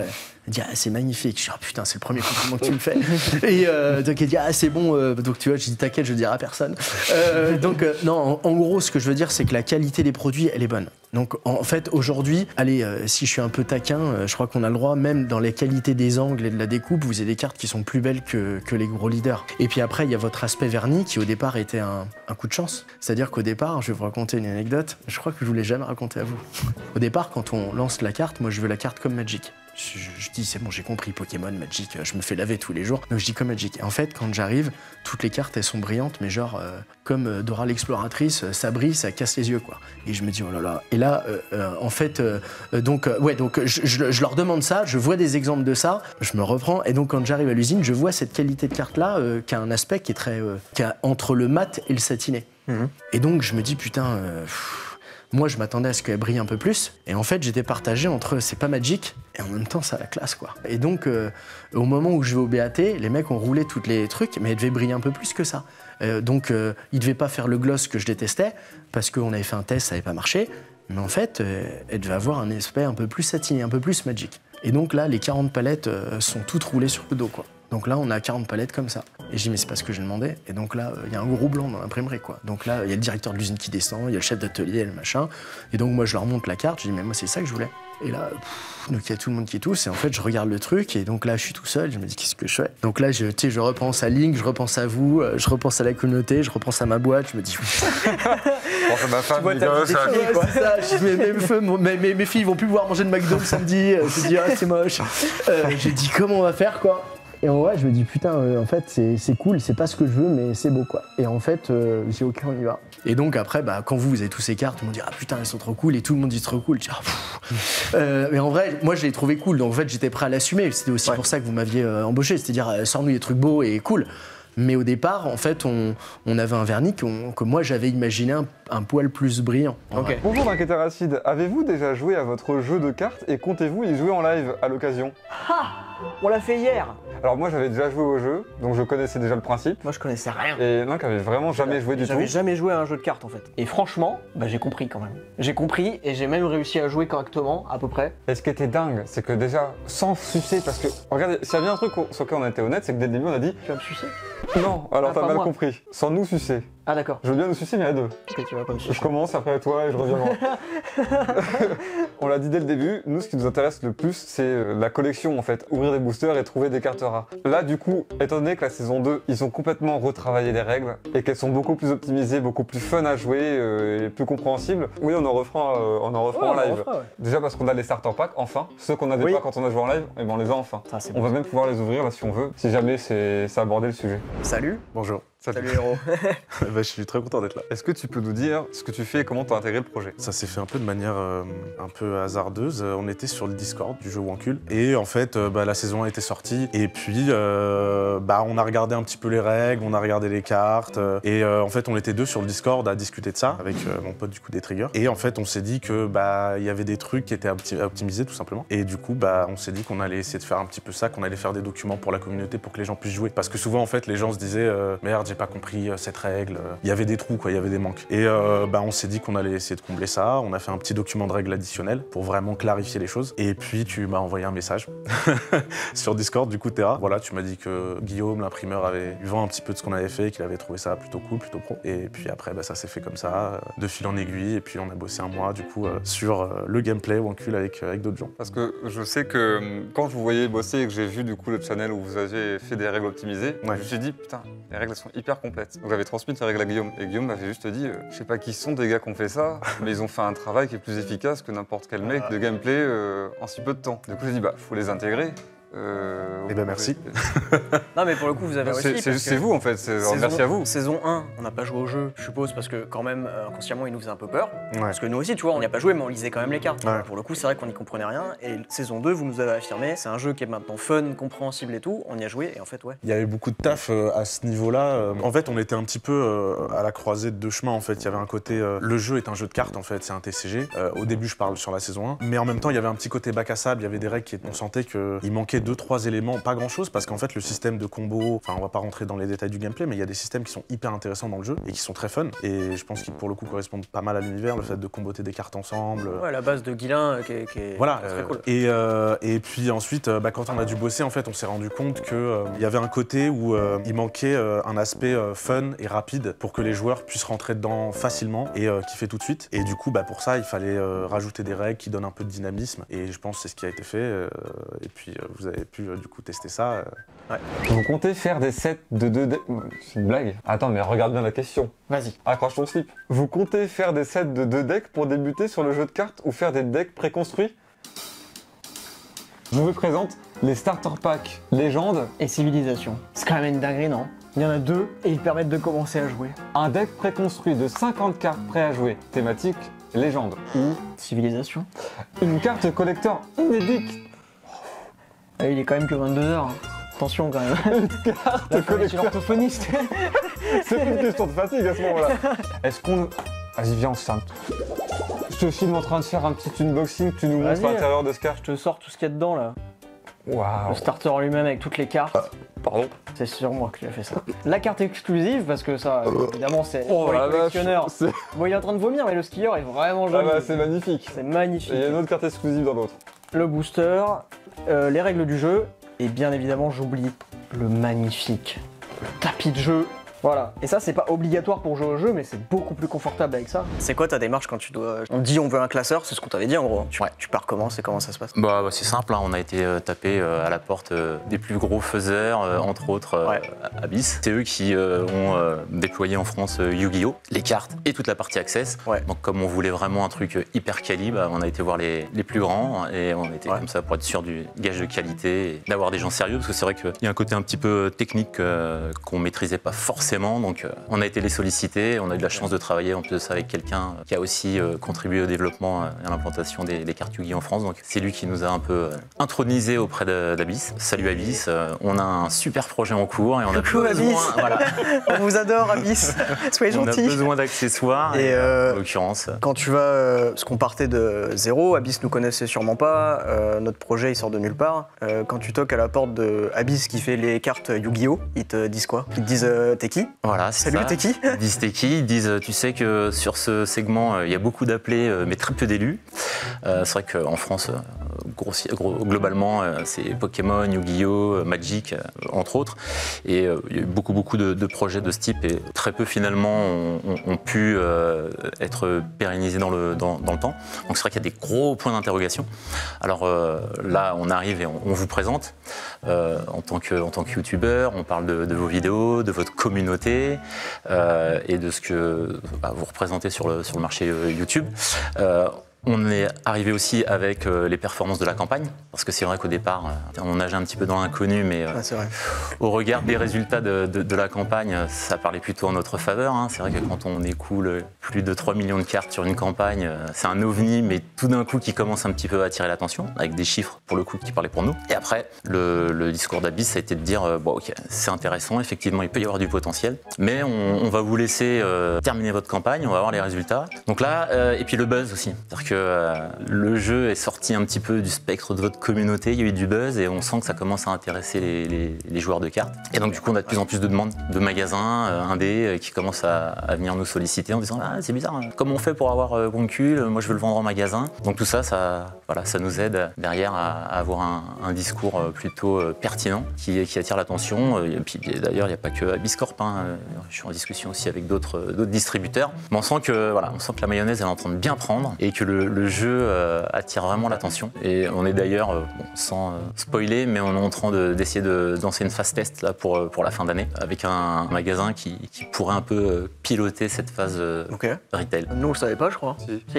Une phase test, ça me dit rien. C'est une bonne nouvelle. T'as mis combien de temps pour faire les règles de la saison 2? Et vous étiez combien sur le truc? Alors le taf a duré 1 mois, mais pour les règles en soi, en elles-mêmes, je dirais qu'on a dû rester peut-être 2-3 semaines dessus. C'est-à-dire on a pris 2 semaines au début et on est revenu à la fin pour peaufiner les choses, des ordres de priorité, des petites conneries qu'on est obligé de gérer sur le jeu de cartes en fait. C'est-à-dire tout ce qui est construction du jeu, dans quel ordre on fait les choses et tout ça. C'est vraiment le squelette d'un jeu de cartes et qu'il faut vraiment préciser. Mais du coup ça nous a pris 2-3 semaines et ensuite en fait on a surtout bossé sur du coup la construction des starters et l'équilibrage des cartes que Guilain a proposé sur la saison 2. On a intégré un nouveau type de cartes, un nouveau type d'effets, les effets sub, et il a fallu aussi incorporer ça dans le gameplay. Donc en termes d'équilibrage aussi il fallait gérer ça. Parce que quand on équilibre un jeu et quand il y a une nouvelle saison qui sort, il faut faire en sorte que les nouvelles cartes qui sortent soient bien, soient équilibrées, marchent bien entre elles, causent pas de problème de règles, pas de problème de ruling, mais en même temps il faut que ça marche avec la saison et c'est primordial. Mais ça va pas te complexifier la tâche, plus on va faire de saison? Si. Ouais, d'accord. Bon, c'est bon. C'est la merde? Oui.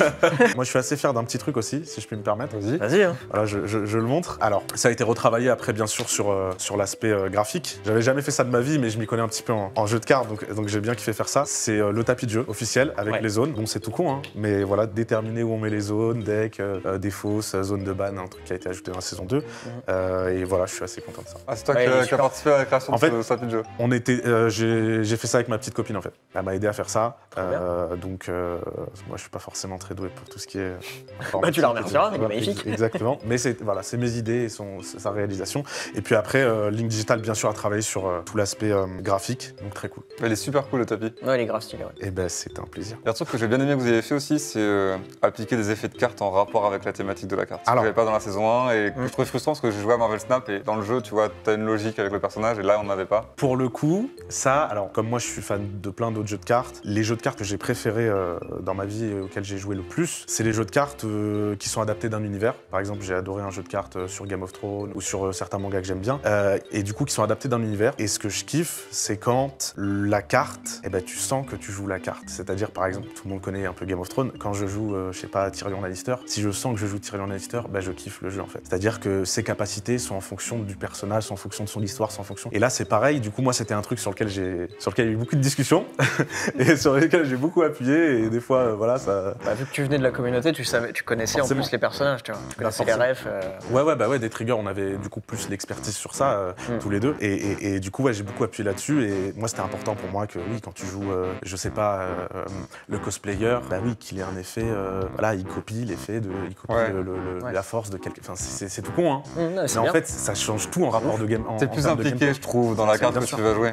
Bien sûr. Et du coup, quand tu construis un deck, t'as envie d'en faire. T'as envie de faire un deck, t'as envie de faire du du deck building parce que tu te dis, ok, si je joue le cosplayer avec, je sais pas, le chasseur de démons, ah mais ça fait un truc marrant parce que les deux du coup c'est des chasseurs de démons.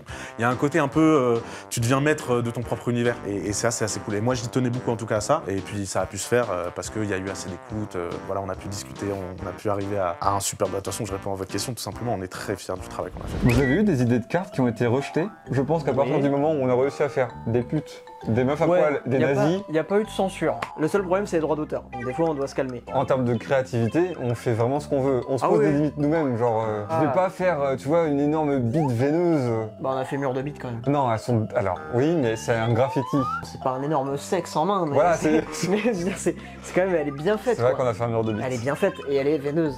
Elles sont plusieurs.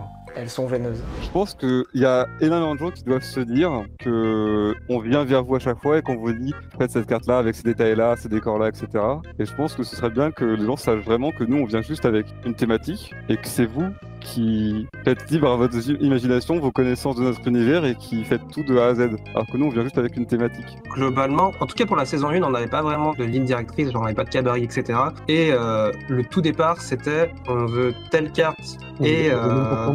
Ouais, il n'y avait même pas de template et en fait, voilà, débrouillez-vous. Ah, c'était vraiment tout au début, c'était assez compliqué et ensuite, en fait, la seule chose qu'on doit vous envoyer, c'était un croquis à la base. Si c'est validé, on part pour ça. Et en fait, c'est après où on peut rajouter encore des refs, les retirer, les modifier, etc. Du coup, quand toutes les cartes sont finies pour les retakes, etc.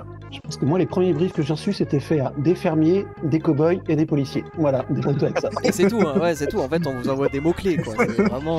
Sur la saison 2, c'est quand même un peu plus. C'est vrai que maintenant en saison 2 il y a l'expérience, en fait maintenant on a fait vraiment une liste de guidelines et on sait à peu près ce qu'on cherche et du coup je pense que vous aussi c'est beaucoup plus rapide quoi. C'est vrai quand on pense à la saison 1, ça va être une vraie galère parce que nous on vient avec des thèmes mais vous, sans gabarit, sans dimension. Ouais. En fait nous ce qui nous importait le plus c'était que si vous avez été recrutés chacun, c'était surtout parce que vous aviez un style bien défini et particulier. C'est ça qui était le plus attirant pour recruter un artiste, c'est que si tout se ressemble c'est pas intéressant. J'aime que, un peu comme les monteurs, que chacun apporte sa propre patte. En gros nous c'était, tiens, t'as la thématique et j'aime bien ta patte, fais un truc. La difficulté qu'on a eue, vous avez tous un style très différent et pourtant on devait uniformiser le jeu. C'est pour ça qu'on a essayé de tous vous recadrer un peu dans votre coin et au final c'était excellent quoi, enfin ça a super bien marché. Vous avez fait un très bon boulot malgré les difficultés. On va parler peut-être de la saison 1 du coup, ou de ce qui s'est passé pour les nouveaux dans la saison 2. Est-ce qu'il y a eu des deadlines un peu serrés? Est-ce qu'il y a eu des problèmes, des coups de stress, des incompréhensions, peut-être des trucs qui vous ont un peu marqué peut-être si vous avez, voilà. Il y a eu la fameuse histoire des copyrights.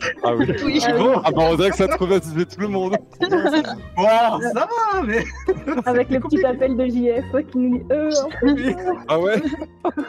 En gros, globalement, on a eu des problèmes de copyright sur certaines cartes. Même si ça tombait dans la parodie, donc c'était techniquement légal. En fait, si, par exemple, disons Pokémon, ils veulent porter plainte, même si nous on est dans la légalité, en fait, on doit retirer toutes les cartes du marché avant que toute l'affaire soit réglée. Donc, il faut éviter ça. Donc, JF nous a un peu appelé en trouble, en mode attention, il faut éviter. Et en gros, les contraintes, c'était de pouvoir faire des personnages qui évoquent les personnages originaux sans forcément faire des personnages originaux. Bah, il y avait un Bob l'éponge.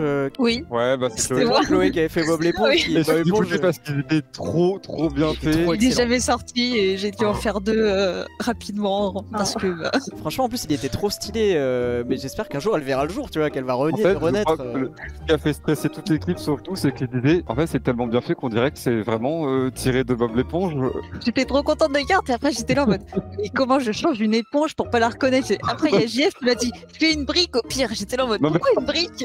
Ouais mais JF il a rien à foutre, hein. C'est vas-y faut qu'on la sorte la carte. Donc j'étais là en mode j'essaye de détourner mais c'est plus le personnage. Moi j'avais aussi une difficulté. Alors c'est peut-être une difficulté que Théo et Yorick ont vécu parce que je crois que vous êtes aussi étudiants. La saison 1 j'étais étudiant et en fait on avait en gros on nous avait dit on doit travailler de telle date à telle date et normalement ça tombait à peu près sur les vacances sauf que ça a débarré, ça a un peu débordé.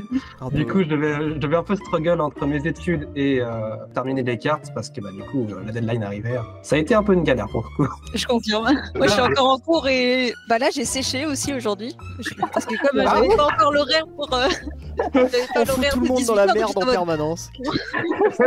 Ah mais de toute façon on a interviewé tous les gens du projet, on les fout tous dans la merde, tout le monde. Du coup, Est-ce que vous êtes globalement content du succès que ça a eu les cartes? Est-ce que vous avez fait sur les cartes au final? Alors, le résultat final vous plaît? Et le fait que ça plaise aux gens, est-ce que ça vous satisfait? Évidemment. De ouf. Oui. Non, on s'attendait pas à ça. Alors je te rassure, personne. Hein. Et nous, personne de la prod. Ouais, puis même le résultat des cartes, les cartes sont vraiment des objets qui sont très sympas même. Déjà sur la saison 1, je trouve les effets holographiques et machin, là, c'est magnifique. C'est vraiment... On trouve aussi que la saison 2, il y a eu un step-up. Ouais. Moi, ce que je trouve hyper appréciable, c'est que vous mettez, en tout cas, dans ce jeu de cartes, je trouve que la taille des illustrations est très grande par rapport à la carte, ce qui n'est pas vrai sur les Pokémon et machin, et donc c'est vachement appréciable pour nous. Ça met l'illustration en avant, et ça, c'est top. Peut-être les accessoires, que certains ont bossé sur des accessoires, peut-être.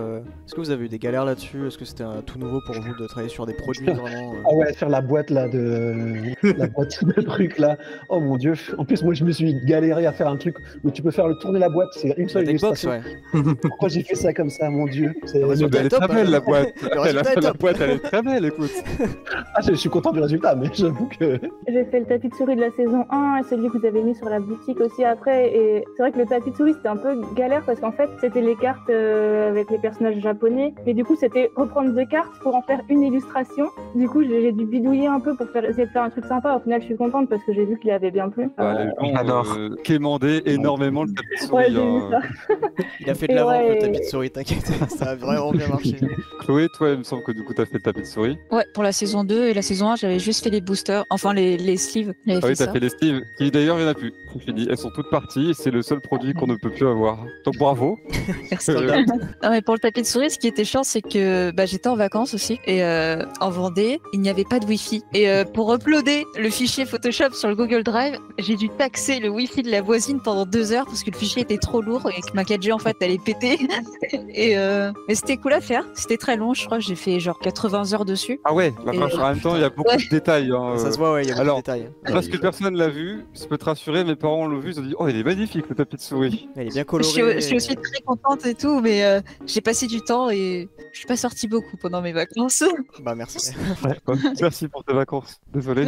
Et Kumilu, toi, t'as bossé sur les visuels de booster déjà. La première était un peu fastidieuse parce que en gros, c'était un peu en urgence. On savait pas du tout qui allait faire du coup l'illustration des boosters. Et je crois que j'avais eu 4 jours pour le faire. Donc pour faire tous les essais, tous les esquisses, pour vraiment, en fait, vu que ça allait être un peu la DA et un peu l'image de promotion pour tout le projet, je voulais que ce soit vraiment bien fait, mais jusqu'au bout, tu vois. Et du coup, j'avais vraiment essayé de le chiader jusqu'au bout en 4 jours, mais c'est passé. Et fun fact, en fait, le truc c'est que quand on est en rush, souvent moi je travaille tard. Et je sais que par exemple, si je dois envoyer un fichier à 2h ou à 4h du mat, je sais que l'un de vous va répondre. Je dénonce un peu. Ça c'est bon. Ouais. Le matin, par contre, pas le matin. Le matin, non. Alors là, non, le matin. Mais vous aviez pas beaucoup de retours à 9h du matin. Et après, pour la saison 2, j'ai eu beaucoup plus de temps. Basiquement, j'ai été beaucoup plus influencé aussi par les bandes dessinées. Donc, pour le côté vert, etc., en fait, ça m'avait directement inspiré. À voir pour la saison 3, du coup, quelle couleur ce sera. C'est ça le problème, c'est ce qu'on disait. On a copié les couleurs de la BD. Là, le problème, c'est qu'on n'a pas fait 3 BD. Donc, la couleur, c'est un point d'interrogation. Ouais. Le rose fuchsia, là. Non, ça va le aller. rose, on va le laisser à la Paris Games Week, celui-là, il était très bien. Et si vous avez un truc à dire, moi, merci beaucoup de votre temps. Merci. Et encore merci pour votre implication dans le projet. Merci. Merci à vous. C'est beaucoup grâce à vous. Hein. En vrai, il y a une énorme part du projet qui est là-dessus. Hein. Et merci à tous d'avoir pris tant de temps. Quoi. On peut acheter le pack de cartes avec le code créateur Wankill. Malheureusement non. Ouais, malheureusement non. Et pourtant Dieu sait qu'on aime mettre le code créateur Wankill sur tout ce qu'on peut. J'adore. Ou alors un jour on le dit pas, on fait une promo et on le dit annonce à personne. Mais si le mec par curiosité marque Wankill, il a un... Sûr qu'il y aurait un ou deux malins qui en moins 2 centimes, tu vois, un truc qui tabasse. Moins 2 centimes, ok. Ou alors dans ce cas-là, un truc de ouf parce que c'est secret. Mais faut guetter quand est-ce que les gens commencent à le trouver et l'arrêter direct. Genre on fait un gros moins 30%. Ah ouais. Et hop, si ça se sait pas... Et il reste 5 minutes. Top chrono. Il y a quelqu'un qui nous demande si ce serait possible de refaire la promo de la livraison gratuite sans minimum d'achat. Est-ce qu'on peut refaire cette promo? Non. Ok, déjà la réponse est non, c'est bien. Mais pourquoi Stéphane, c'est pas possible? Si vous voulez que je vous parle de rentabilité. Oui. On a besoin si tu veux, tu peux leur filer à quelqu'un d'autre. Non, parce que ça fait partie des choses que je pilotais, parce qu'elle a trop bien fonctionné. Ça nous a coûté trop cher. On n'a pas gagné trop d'argent. Voilà, parce qu'on a distribué du booster. C'est pour vous. Non, on a eu pas mal de commandes de boosters unitaires et du coup, si tu veux... les gens sont des petits malins. Bah ouais. Puisque la livraison est gratuite, mais que la livraison coûte plus cher. Bah, la livraison est gratuite pour le client, mais pas pour nous. Pas pour nous. Vous payez la livraison. Forcément... Vous êtes régalés, mes salauds. Donc ça nous a fait perdre à peu près combien? J'ai plus en tête, mais... Quelques centaines ou plutôt quelques milliers? Ouais, entre les deux. Voilà, on peut monter. Non, après, voilà, on est aussi, que ce soit sur le projet ou autre, on est aussi sur une courbe d'apprentissage. On teste des choses. Et là, derrière, pour le coup, derrière, on a ce qu'on appelle un PNL. Et on regarde un petit peu qu'est-ce qu'on a gagné, qu'est-ce que ça nous a coûté, et en bas de ligne, est-ce que c'était rentable ou pas. Et là, pour le coup, c'était pas super rentable. Mais au moins c'est clair. Après, il y a toujours des côtés positifs. Ça a permis de développer la base installée. Oui, il est fort. Pour voir le verre à moitié plein, voilà. Petit côté commercial. Et donc, du coup, tu auras eu plus de gens qui ont des cartes et qui auront envie de compléter la collection. Salut. Salut. Alors toi, tu as eu un rôle essentiel durant la campagne et on voulait savoir en fait comment tu l'as ressenti. Est-ce que tu as croulé sous les problèmes une fois qu'on a commencé à livrer les premières précommandes? Ah oui, la saison 1, c'était une grande première. Enfin, c'est-à-dire que nous, on n'avait pas encore de SAV avec un produit comme les cartes de jeux à collectionner. Donc, on ne sait pas trop à quoi s'attendre en type de problème et la quantité que ça allait représenter. Donc, nous, oui, on avait 600, 700 mails à traiter qui étaient dans la boîte comme ça, durant toute la période de livraison. Donc ça, c'était la grosse vague SAV. Ouais, c'était une période très réduite de une semaine ou deux et il y a tout qui est parti en même temps. Donc. Voilà, la fenêtre de livraison, à ce moment-là, souvent, c'est là où on a le plus de sollicitations et c'est là où il faut être le plus réactif et tout. Et on essaye d'attraper une branche, de s'y accrocher. Et là, en ce moment, ça va? Et là, en ce moment, ça va. Là, le SAV s'est un peu calmé. Je pense qu'aussi... À Noël, ce sera sympa. Oh oui, tu vas être content à Noël. C'est cool Noël pour le SAV. S'amuser pour les fêtes de fin d'année. Voilà. Oui. Non, là, le SAV s'est un peu calmé parce que aussi, on n'est plus dans une période de livraison intense comme pour les précos. Évidemment, je pense qu'à Noël, on va de nouveau avoir beaucoup de sollicitations, mais on espère le moins possible. Sinon, ça va dire qu'il y a peut-être des problèmes importants. Mais en tout cas, jusqu'à présent, on n'a pas eu de problème majeur. Si on prend proportionnellement parlant, par rapport à tous les clients qui ont commandé, ça reste vraiment autour de 2% maximum. Donc, ce qui est, on va dire, la norme dans le marché du SAV, dans le monde du SAV plutôt. On est normaux. Ouais, on est normaux, vous êtes normaux. Merci, toi aussi. Je t'en prie, merci à toi. Drôle d'échange, mais... Oui. Merci beaucoup, merci. connard. Nico. Allô, Nico. Et, merci, Nico. Bravo. Hein. Merci. À propos des accessoires, je sais que dans le projet, tu as toujours été celui qui mettait un peu des warnings, tu vois, quand on avait des projets et des plans sur la comète. C'est celui qui nous disait attention les gars. Attention, ça, c'est 6 mois de livraison. Donc, arrêtez juste de dire des trucs comme ça. Mais en fait, toi, tu es dans le concret et dans ok, tu vois, je veux un classeur, oui, mais ça prend tant de temps, tant de kilomètres, tu dois faire le tour de la planète, voilà. Est-ce que tu as eu des grosses galères avec ça? Ouais. En fait, on a des contraintes, c'est que sur ce genre de produit, on n'a pas d'autre choix que d'adresser le fabricant chinois qui ont on va dire le monopole de la fabrication de ce genre d'accessoires. Et travailler avec les Chinois, c'est pas forcément toujours évident, surtout que voilà, on travaille pas en direct avec eux, hein, on a un intermédiaire.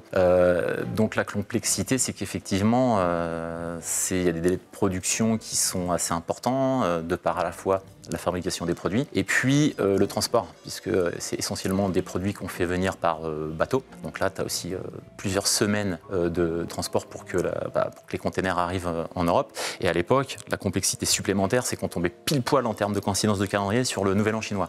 Ce qu'il faut savoir, c'est que là-bas, pendant 4-5 semaines, toutes les usines ferment. Tous les Chinois qui viennent travailler à l'usine rentrent dans les campagnes pour aller fêter en famille le Nouvel An. Ça, c'est pas bon pour Wancul, ça. Non, donc ça rajoutait une complexité supplémentaire. D'ailleurs, une petite anecdote, mais ça, je vous en avais pas fait part, mais... encore un truc qu'on nous cache. Un secret de...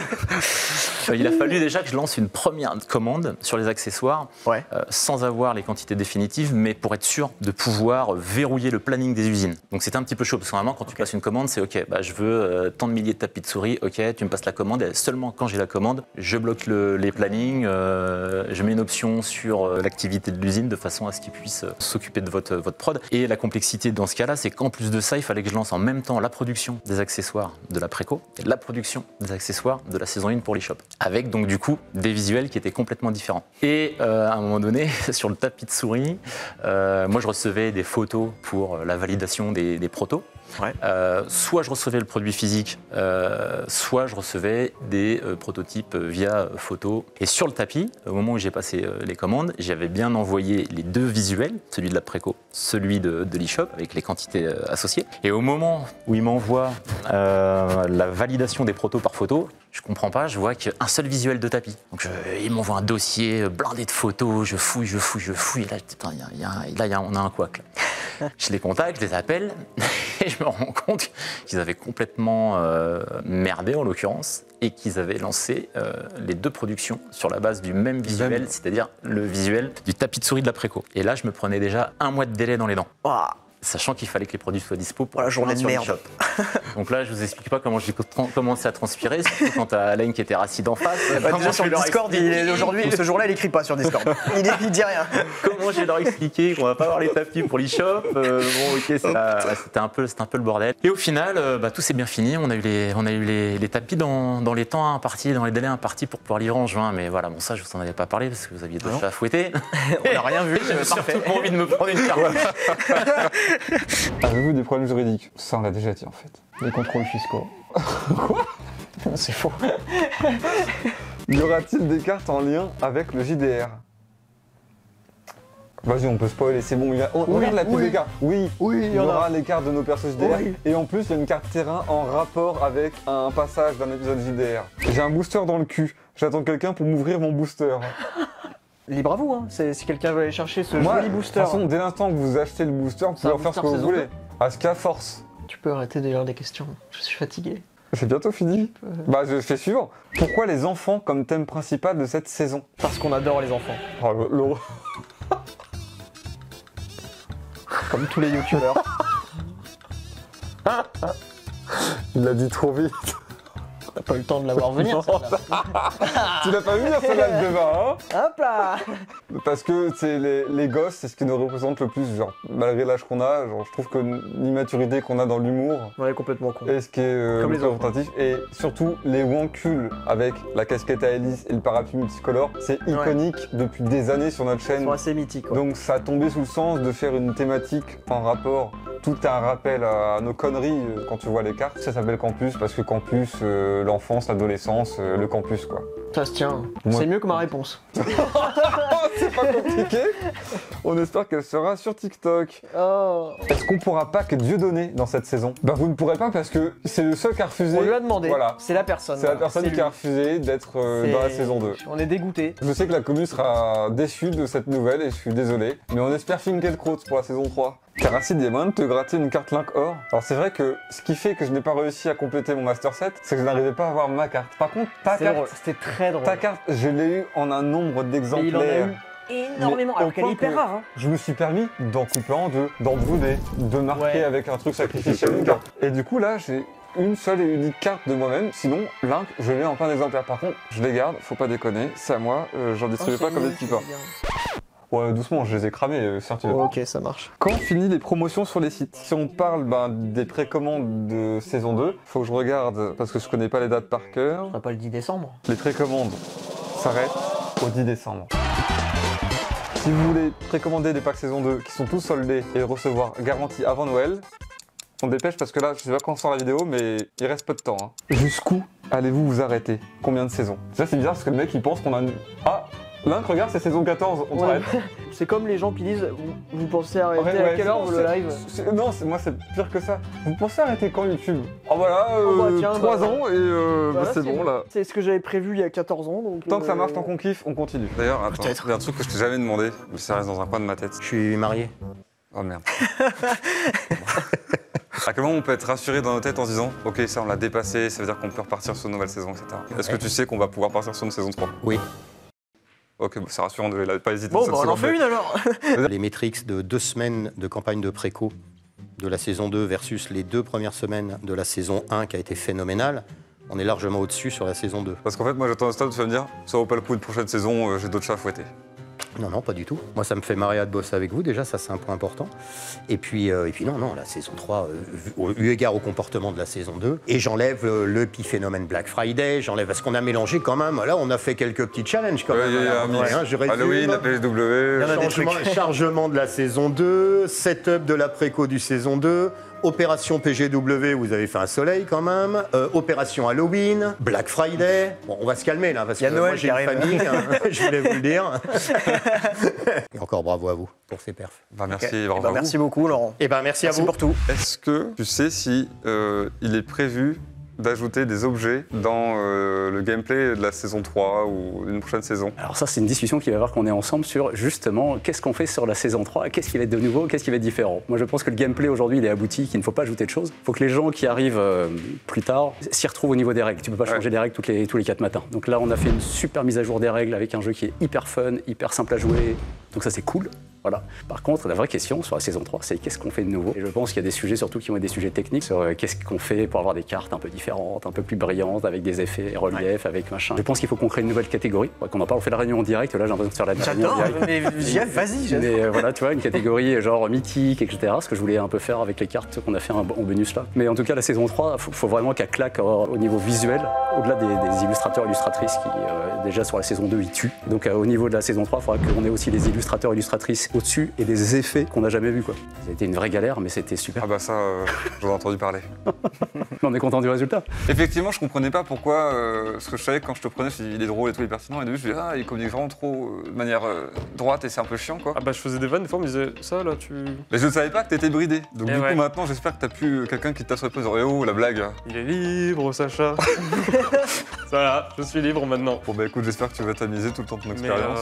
Amuse-toi bien. Beaucoup de choses très cool. Et aussi, travailler sur la PGW sur place. Hein, C'est vrai que, ouais, non mais attends, il y a des gens qui l'ont vu. Hein. Le mec a été vendeur, alors que ça n'est pas du tout son métier. Ouais. C'est ça, t'es pas CM, t'es... J'ai vendu des displays, des deckbox que les gens pensaient plaire. Il a préparé le stand, c'est lui qui a les petits ocritos moches et la main, c'est lui. C'est toi le rose? Je me dédouane, c'est Stéphane qui m'a demandé de les écrire. Voilà, je retire toute responsabilité. Ah non, mais peut-être, mais t'écris très mal. Ah bah mon gars, ça c'est vrai. Hein.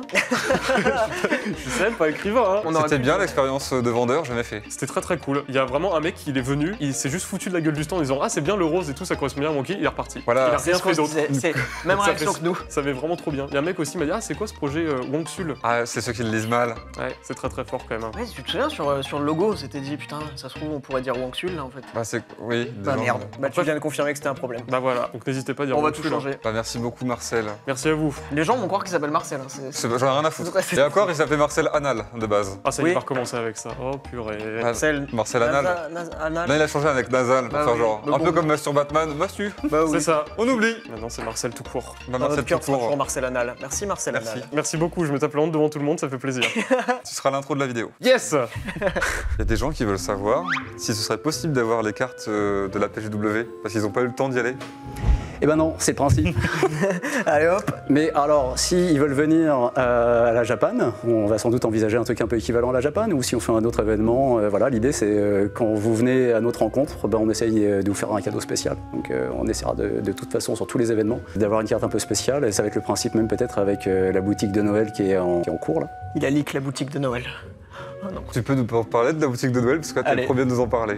L'idée c'est d'avoir une boutique, un lieu physique sur la fin d'année pour que les gens puissent venir acheter les différents éléments et justement de pouvoir récupérer éventuellement quelques éléments exclusifs qui ne seront disponibles que sur cette boutique. Ce sera à Montélimar. Ce ne sera pas forcément à Montélimar ni à Maubeuge. Plutôt Paris du coup. Probablement. Peut-être. Ok. Probablement, je n'en dirai pas plus. Ok. Et ben merci beaucoup. Merci JF. C'était un plaisir. Même si tu nous dis que ça roule un peu mieux. Non, ça va, c'est facile maintenant. T'es sûr? Ouais. Ça va? Moi, si vous êtes... Tu nous dis si ça va pas. Si vous ouais, je vous appelle. Il y a quelqu'un qui demande, y aura-t-il un espoir d'avoir des cadres pour les petites ou les grandes cartes accessibles à la vente? Alors pour les petites... les cadres en verre dans lesquels on mettait des cadres uniques, Ça, des c'est, cartes uniques. on est en train de le sourcer en ce moment. Donc ça, oui, possible. Après, sur les grandes cartes, c'était un peu quelque chose de De toute façon, ponctuel, on a on trop va dire. peu. Non, c'est juste que je pense que beaucoup de gens veulent avoir un présentoir avec leur carte préférée ou la plus rare. D'accord. Parce que même moi, je trouve que le produit est beau. Ouais, ça, Parce que vu c'est, qu'on voulait le mettre en place pendant longtemps, les gens sont en mode bah, quand est-ce que ce sera dispo? Est-ce que ce sera dispo un jour? Alors ça l'a été, souvenez-vous, sur le lancement de Ah l'eShop, bah oui, non mais attends. on avait quelques Ah c'est vrai, il y avait un espèce de... C'était un cadre pour booster. En 20 exemplaires. Hein. Et ils ont quand même du coup, ils se sont dit, on va quand même pas se mettre 30 € dans le Et cul. on va pas le laisser dans la cave. On va le vendre. Non, mais pour le coup, on avait des réels points d'interrogation par rapport à ça et ça nous a quand même permis de tester l'appétence de ce type de produit. Alors certes, c'était pour les boosters, mais du coup, ça nous a permis quand même de... Ils étaient partis les... Ah, c'était parti en un claquement de doigts. Bah écoute, maintenant qu'on a joué nous en live et qu'on va certainement refaire des parties pour faire découvrir le jeu, j'espère que les gens aussi. Le fait que t'en parles va inciter les gens à tester le jeu. Il faut pas avoir peur. Et dans un jeu de cartes, de toute façon, même si on est là pour la collection, voilà, pour s'impliquer, c'est comme ce truc-là sur le côté un peu RP des cartes, c'est-à-dire quasi du sens. Pour s'impliquer dans une collection aussi, c'est toujours bien de jouer, ça te donne une attache qui est difficilement remplaçable par autre chose. Donc je pense qu'il faut allier les deux, il faut se lancer. Et puis de toute façon, les gens testeront, ils verront bien. Bah, merci beaucoup, Merci Héros. beaucoup. Bah, merci. Et bravo pour le Tout ton taf. Ouais, bravo. Bah, merci à vous de nous avoir fait confiance en tout cas. Montrez-nous quelques nouvelles cartes. Alors, je pense Attends, vas-y, qu'il y a la je lettre, hein. te filme pendant que tu nous fais... Attention au leak, hein. Bon, elle est magnifique. S'il te plaît, elle est quand même magnifique. J'ai pas la ref. Ah bah la pelote de laine. Ça c'est une photo du coup. Ça c'est une photo avec une vraie pelote de laine. Voilà.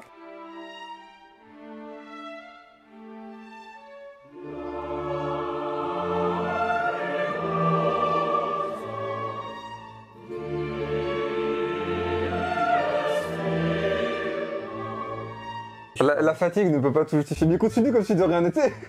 Oui, bon, elle est magnifique, Voilà, sauvegarde, allez hop, c'est et le maintenant je diable, ramasse tout, putain. voilà. J'ai trop le seum. À quand les cartes avec des gros boulards? Alors là, bah il y en a. C'est des brillants, t'as dû les faire tomber parmi les 1 milliard de cartes que t'as laissées au sol. Faut que ça brille. Faut que ça luise, allez. Faut que ça luise bien là. Ça vient pas. Ah ouais. Oh là là, putain. Non, c'est trop. Ouais, fais-nous côté ça pour qu'on voit un peu je suis trop fan de ces cartes. la brillance du bouillon. Sérieux, là. elles sont trop... Non mais ça c'est... bonnes. C'est pas non mais ça elles sont trop bonnes. On est trop bonnes, on est trop bonnes, sérieux. Putain, mate ça là, oh le bousin, putain. Eh, si avec ça vous prenez pas votre pack sur Wancul.fr, qu'est-ce que je peux faire pour vous? Oh, vous les avez putain en légendaire, non mais attends, mate ça. Putain. Sexy. T'es un vilain cochon avec ton téléphone là. Comme ça. Bah voilà, on les a faites tes cartes boulard. Et plutôt 2 fois qu'une. Hein. Alors, il y a quelqu'un qui nous demande est-ce qu'on pourra avoir des posters A1 de ces Wancul? Des posters A1 de ces Wancul. Voilà, ils veulent les posters en très grand quoi. Je sais pas pourquoi ils veulent celle-là en particulier, ah ouais, mais... ouais, bon, c'est pas pourquoi, ouais. Donc, est-ce que tu veux... Écoute, après... T'en penses quoi stratégiquement parlant, ça serait pas mal, non? Ça se vendrait, ça, non? C'est pareil, hein, faut faire une étude de faisabilité. Il est très sérieux. Une étude il a de un tunnel faisabilité. commercial. Ok. Bah, le problème, c'est qu'il y a un marché peut-être à prendre. C'est pas que c'est un pro, j'adore. Il a pas du tout été perturbé par le visuel. C'est quoi les gens, ils sont en mode... Non, non, attends, petite anecdote par rapport à ça, parce que moi j'ai quand même des gamins à la maison. Alors j'ai 3 garçons, et ça faisait partie un peu du kiff de l'aventure. C'est que souvent quand je bosse sur des campagnes, et quand je connais pas forcément tout le temps au préalable les talents, je vais sonder mes gamins. Bon, forcément, Lenk et Terrassi, les Wancul, les 3 à la maison connaissaient. Donc en général, c'est un indicateur pour moi d'intérêt de la campagne ou de potentiel de la campagne. C'est-à-dire que si mes gosses à la maison, si j'en ai un de 7, un de 9, un de 17, ils connaissent, je me dis voilà, on est sur un spectre qui est assez large et des mecs qui sont assez connus. Et donc du coup, bah, on a un petit rituel à la maison avec les 2 plus petits surtout, c'est qu'on fait de l'unboxing et tous les dimanches, on ouvre des boosters et on est en train de compléter nos collections. On a 2 collections, j'en fais une moi avec le plus petit et l'autre de 9 ans il fait sa collection tout seul. Et un dimanche, bah, j'étais autour de la table et il y avait leur maman avec nous, hein, n'est-ce pas? Et bah voilà, je suis tombé sur ce genre de cartes. Et au départ, j'étais en train de leur dire, je vais leur filer des boosters et puis comme ça, ils vont aller les amener à l'école et on va faire un peu de... Et on essaie d'être raisonnable, mais générer des fois... le buzz, etc. Et je me suis dit, bon alors non, ça c'est pas une bonne idée. Comment je vais me retrouver face à la maîtresse pour justifier que je donne ce type la carte de cul, là la carte de cul à mes à gosses. Et non, celle où j'étais tombé, c'est celle où il y en a une, celle où il y a un Godmichet, si je me souviens bien. Ah, c'est un bébé. Oui, il y a un bébé qui tient. Exactement. Et je suis tombé sur celle-là avec mes gamins et je me suis dit, bon, non, c'est peut-être pas une bonne idée. On a mis un nazi aussi. C'est dur. Je me voyais déjà convoqué par la maîtresse avec la carte et devoir me justifier côté chiant. Pourquoi je donnais ça à mes gamins. Mais tu nous as pas mis de stop quand t'as vu les visuels. Tu nous as pas dit, les gars, là, le marché des enfants, on peut faire une croix dessus. Bah, tu nous as fait confiance. Là, on est sur une offre ciblée, un marché de niche. Non, écoute. Voilà. Ah, ça, c'est... Parce que c'est pas une dinguerie absolue, ça, quand même. Ça, c'est une dinguerie absolue. C'est complètement fou, c'est magnifique, quoi. C'est magnifique, les tickets d'or. Ils sont incroyables. Après, ça, bon, il y a que 5 personnes qui peuvent le voir en vrai. Dommage. Mais très beau travail sur les tickets d'or. Bah, les tickets d'or, ouais, pareil. Là, c'est une impression noire normale sur une machine numérique à nous. Ouais. Mais par contre, on a fait un pelliculage soft touch. C'est ça qui rend le petit côté luxe. Ah, mais c'est incroyable. C'est pour ça que je te dis, j'aimerais bien qu'on en ait de notre côté, même si on gagne pas, ça, on le garde. On pourra en faire une que pour vous, monsieur. Mais du coup, les cartes légendaires, au final, on est les seuls à proposer un niveau de qualité Alors, dans la catégorie des seuls, de ce que je connais moi, avec ce double pelliculage, oui, vous êtes les seuls. Est-ce qu'elles sont plus belles que les autres? Oui, tu peux, c'est pas grave, tu peux le dire, c'est ton travail. Magnifique. Largement. Bon, non, en vrai, elles sont très très belles et cette techno, à ma connaissance, n'est pas utilisée. Ils font d'autres choix qui marchent largement très bien aussi. Par contre, dans la catégorie des seuls, ce que vous avez, ce que j'ai moi, ce qu'on a ensemble, c'est qu'on est les seuls à fabriquer du TCG en France. Les seuls. Il n'y en a pas d'autres. Donc avec l'algorithme, avec ces technos-là, avec cette capacité d'envoyer du très lourd, même sur le Flowpack, avoir la capacité d'imprimer ces jolies choses qui sont en flexo, donc c'est une autre techno encore, avec un complexe spécifique. Au départ, j'ai galéré parce que, en fait, on en voit plein de papier alu comme ça, c'est pas de l'alu, mais de cette couleur alu. Il faut savoir que paradoxalement, si on va chez un distributeur pour acheter ça, il n'y en a pas. Il y en a énormément, mais dans les usines de biscuits, etc., ou bien sûr dans les usines de fabrique de cartes à jouer, mais en fait, il n'y en a pas partout, ça court pas les rues. Mais donc, complexer ça par rapport à vos quantités, etc., en fait, il y a une belle usine en Normandie, donc on en parlait, qui m'a merveilleusement accompagné et là-dessus et à piloter la machine, parce que le mec, il a tellement l'habitude de parler de ça que le mec savait me dire le problème qu'il y avait en fonction de ce que je remontais au début. Ouais, le côté, je crois, exclusif et le beau succès, alors moi, évidemment, parce que c'était la première grosse opération, grosse audience, un truc comme ça, mais c'est de se dire que, au départ, c'était peut-être pas fait exprès, mais encore une fois, on est le seul fabricant aujourd'hui de TCG en France. Pas éditeur, mais vraiment fabricant. On imprime, on découpe et on donne un produit fini. Y aura-t-il de nouveau des tickets d'or dans le futur? Oui! Effectivement, nous ne savons pas si on allait le faire ou non, et on a décidé de réhériter. Il est 23h en même temps. Attends. Oui, vas-y. Quand Guillaume a ramené les tickets d'or aujourd'hui, il nous a dit ce sont les 5 tickets d'or. Ça, ce sont les 5 vrais tickets d'or qui seront mis. En fait, voilà, on va vous montrer le petit problème. On a fait une interview. Guillaume, l'imprimeur, il a ramené tous les trucs. T'es un malade. J'ai avec moi les 5 tickets d'or. Les 5 vrais tickets d'or. Ce sont les vrais 5 tickets d'or gagnants de la saison 2 qui vont être insérés dès l'instant que la production des boosters sera mise en place. Volés à l'usine? Non, je les ai empruntés à Guillaume et quand Guillaume s'en rendra compte, il me dira Damien, il va t'enculer. Tu n'aurais pas vu les tickets d'or par hasard. Je vois les codes, je vois les vrais codes des tickets d'or. Par contre, je me permets. Ils sont pas magnifiques, sérieux? C'est magnifique. J'y vais doucement parce qu'ils sont pour des abonnés. Voilà. Arrête de me toucher. Pardon, fais toi-même. Non mais c'est magnifique. Ça c'est du ticket d'or mais incroyable. C'est une catastrophe qu'il soit là, j'adore. On peut prendre en photo le code et réclamer nous-mêmes. Tu vas pas péter sur un ticket d'or. Et on saura jamais sur lequel des 5 tu as pété. Un des 5 gagnants aura un ticket d'or plein de paix. J'ai décidé de prendre celui-là. C'est ridicule. Ah, ça a soufflé. Ah bah c'est bon alors. Et lequel c'est? Ah, on sait pas. On mélange.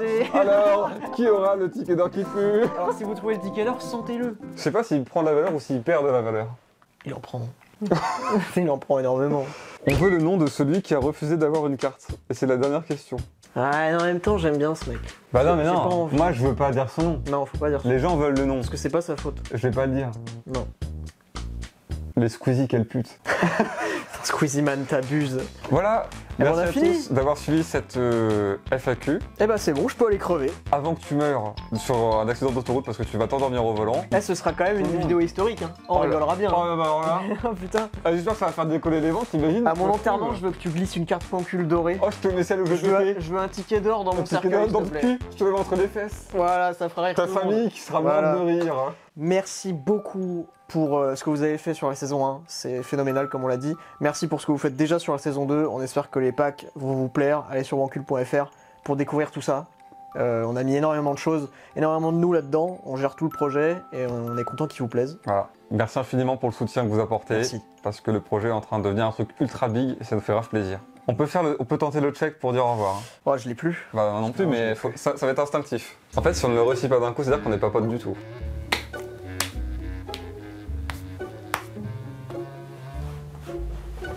Bye bye les bananes. Mec, tu t'en souviens encore.